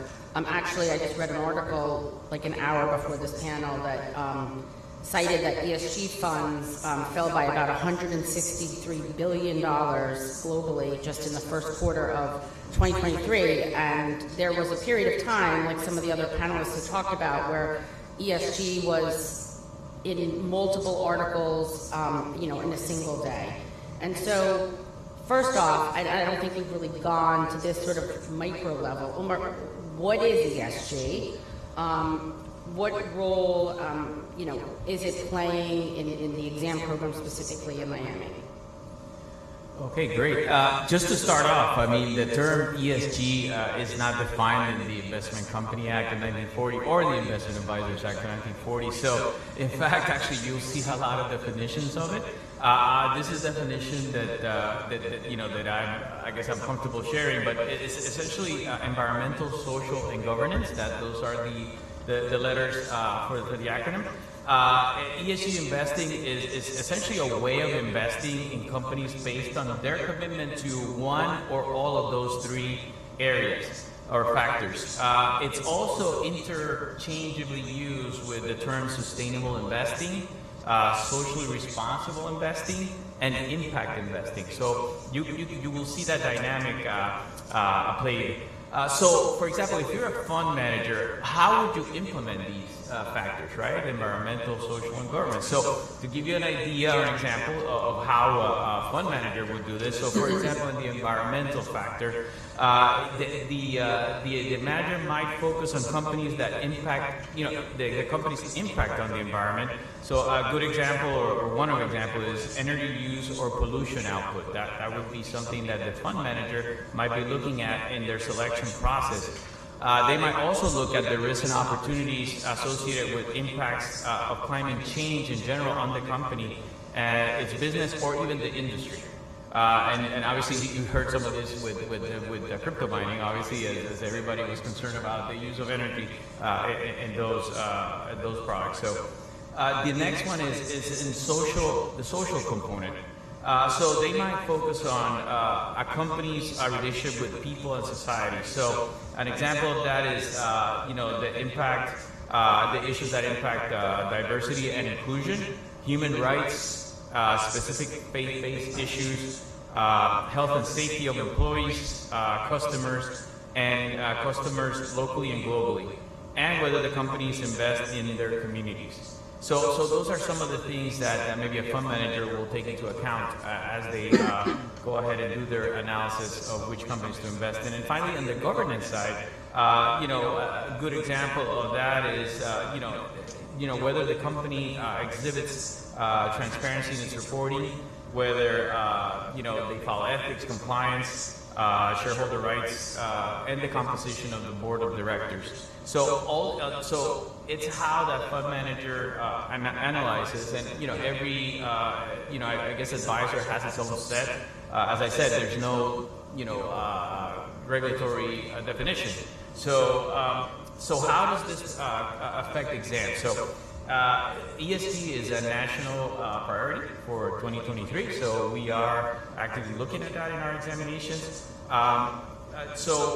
We go ahead and try to evaluate a few areas when we do our exams. So, for example, we look at the portfolio management of the advisor, the performance advertising and marketing, and their compliance programs. So, just to give you an idea of some of the things that we've seen, observations from the examinations of ESG advisors that implement ESG is, for example, one of the observations that portfolio management practices were inconsistent with disclosures about ESG approaches. And you'll see this very common, like we, I think, spoke yesterday. It's mostly like, what is the advisor representing or putting out there, and are they following?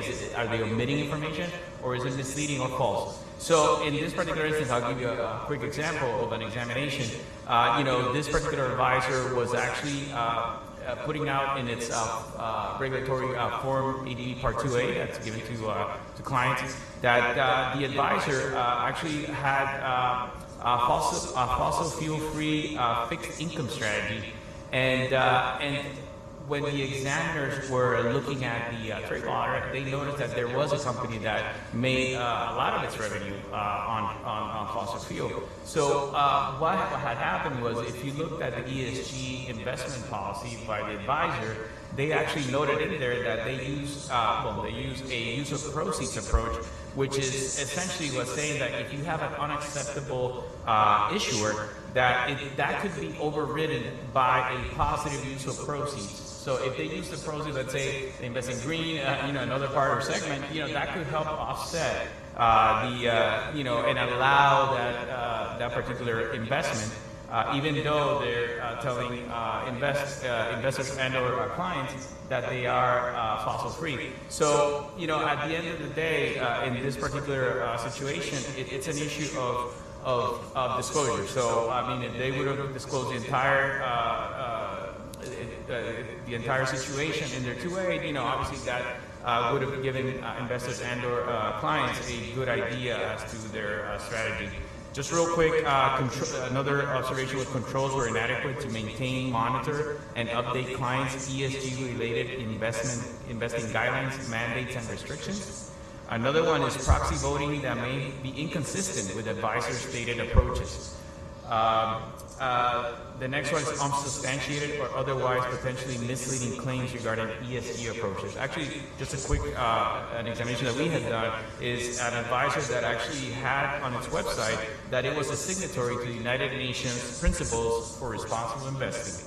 So when we inquired about this, obviously the UN principles, require that there is an ESG investing analysis and decision-making process that it incorporates ESG issues into ownership of policies and practices, and seeks appropriate disclosure on ESG issues. So we brought it to attention and say, well, how do you substantiate this claim? Obviously, they were registered, but lo and behold, they had told us that they were actually in the due diligence phase of whether or not they were going to implement that. So obviously, the statement at the time was inaccurate or false. So they just proceeded to take corrective action, which is a great disposition from their website. So they omitted that or deleted that from their website.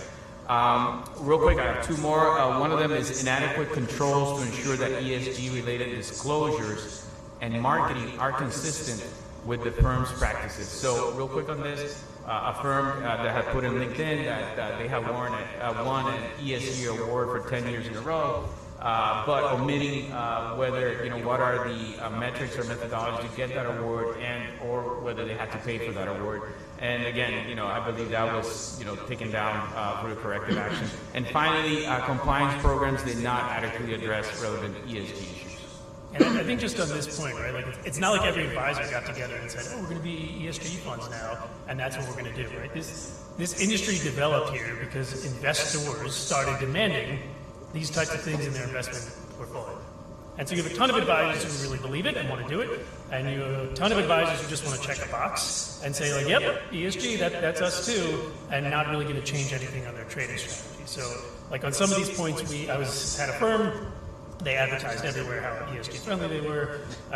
We looked through their portfolio and noticed it wasn't just like one holding, but a lot of holdings. Regardless of what you think about ESG or what that means, none of these companies seem to fit the bill. And the response was, well, just to be clear, we take like the top 50% of the ESG quote companies within every sector. So I was like, wait, so that means you can invest in literally everything as long as like that company didn't do something grossly sort of terrible according to whatever standards you have. And they said, yes, that's exactly right. But meanwhile, from an investor standpoint, there's no way you would walk away with that. So, when we think about this space, it's do what you say you're going to do. If you're going to say you're going to do it, do it.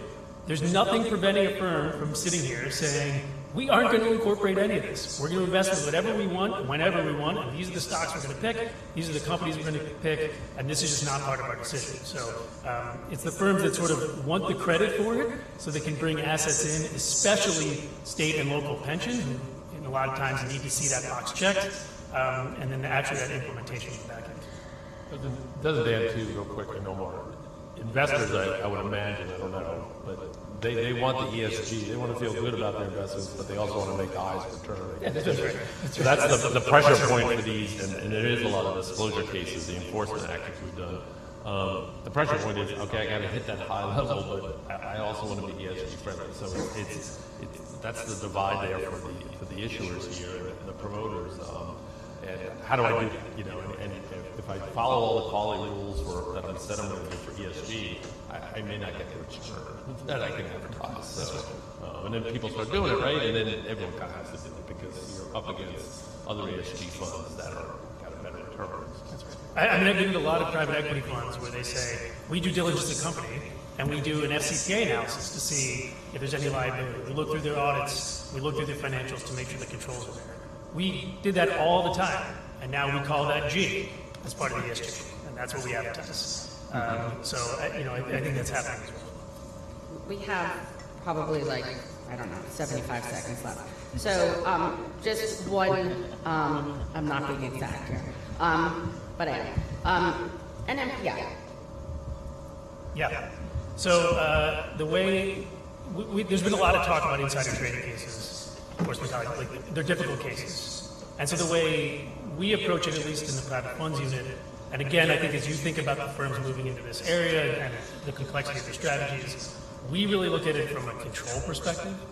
What are your access points on NMPI? Who are your service providers? Who are you engaged with? And what are the controls you have around that?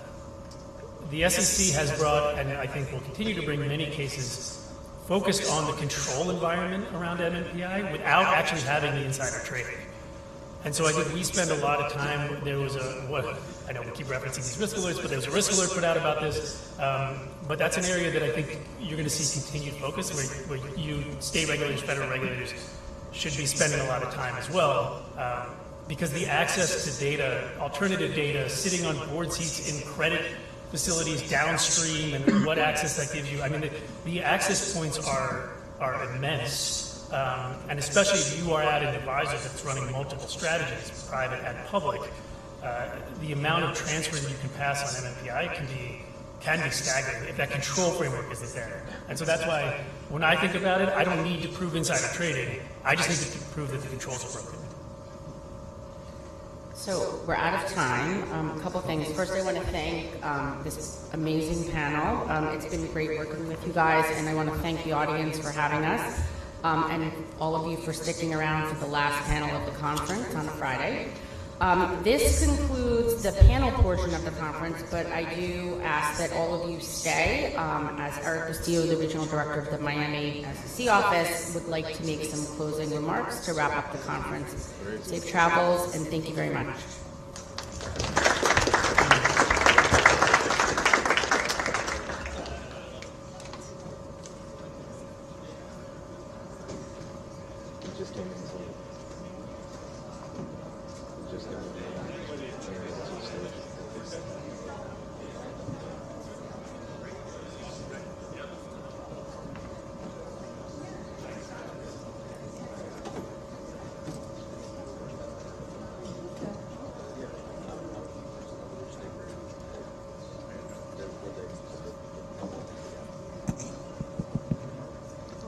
Hey folks, just wanted to thank you for attending our conference this year.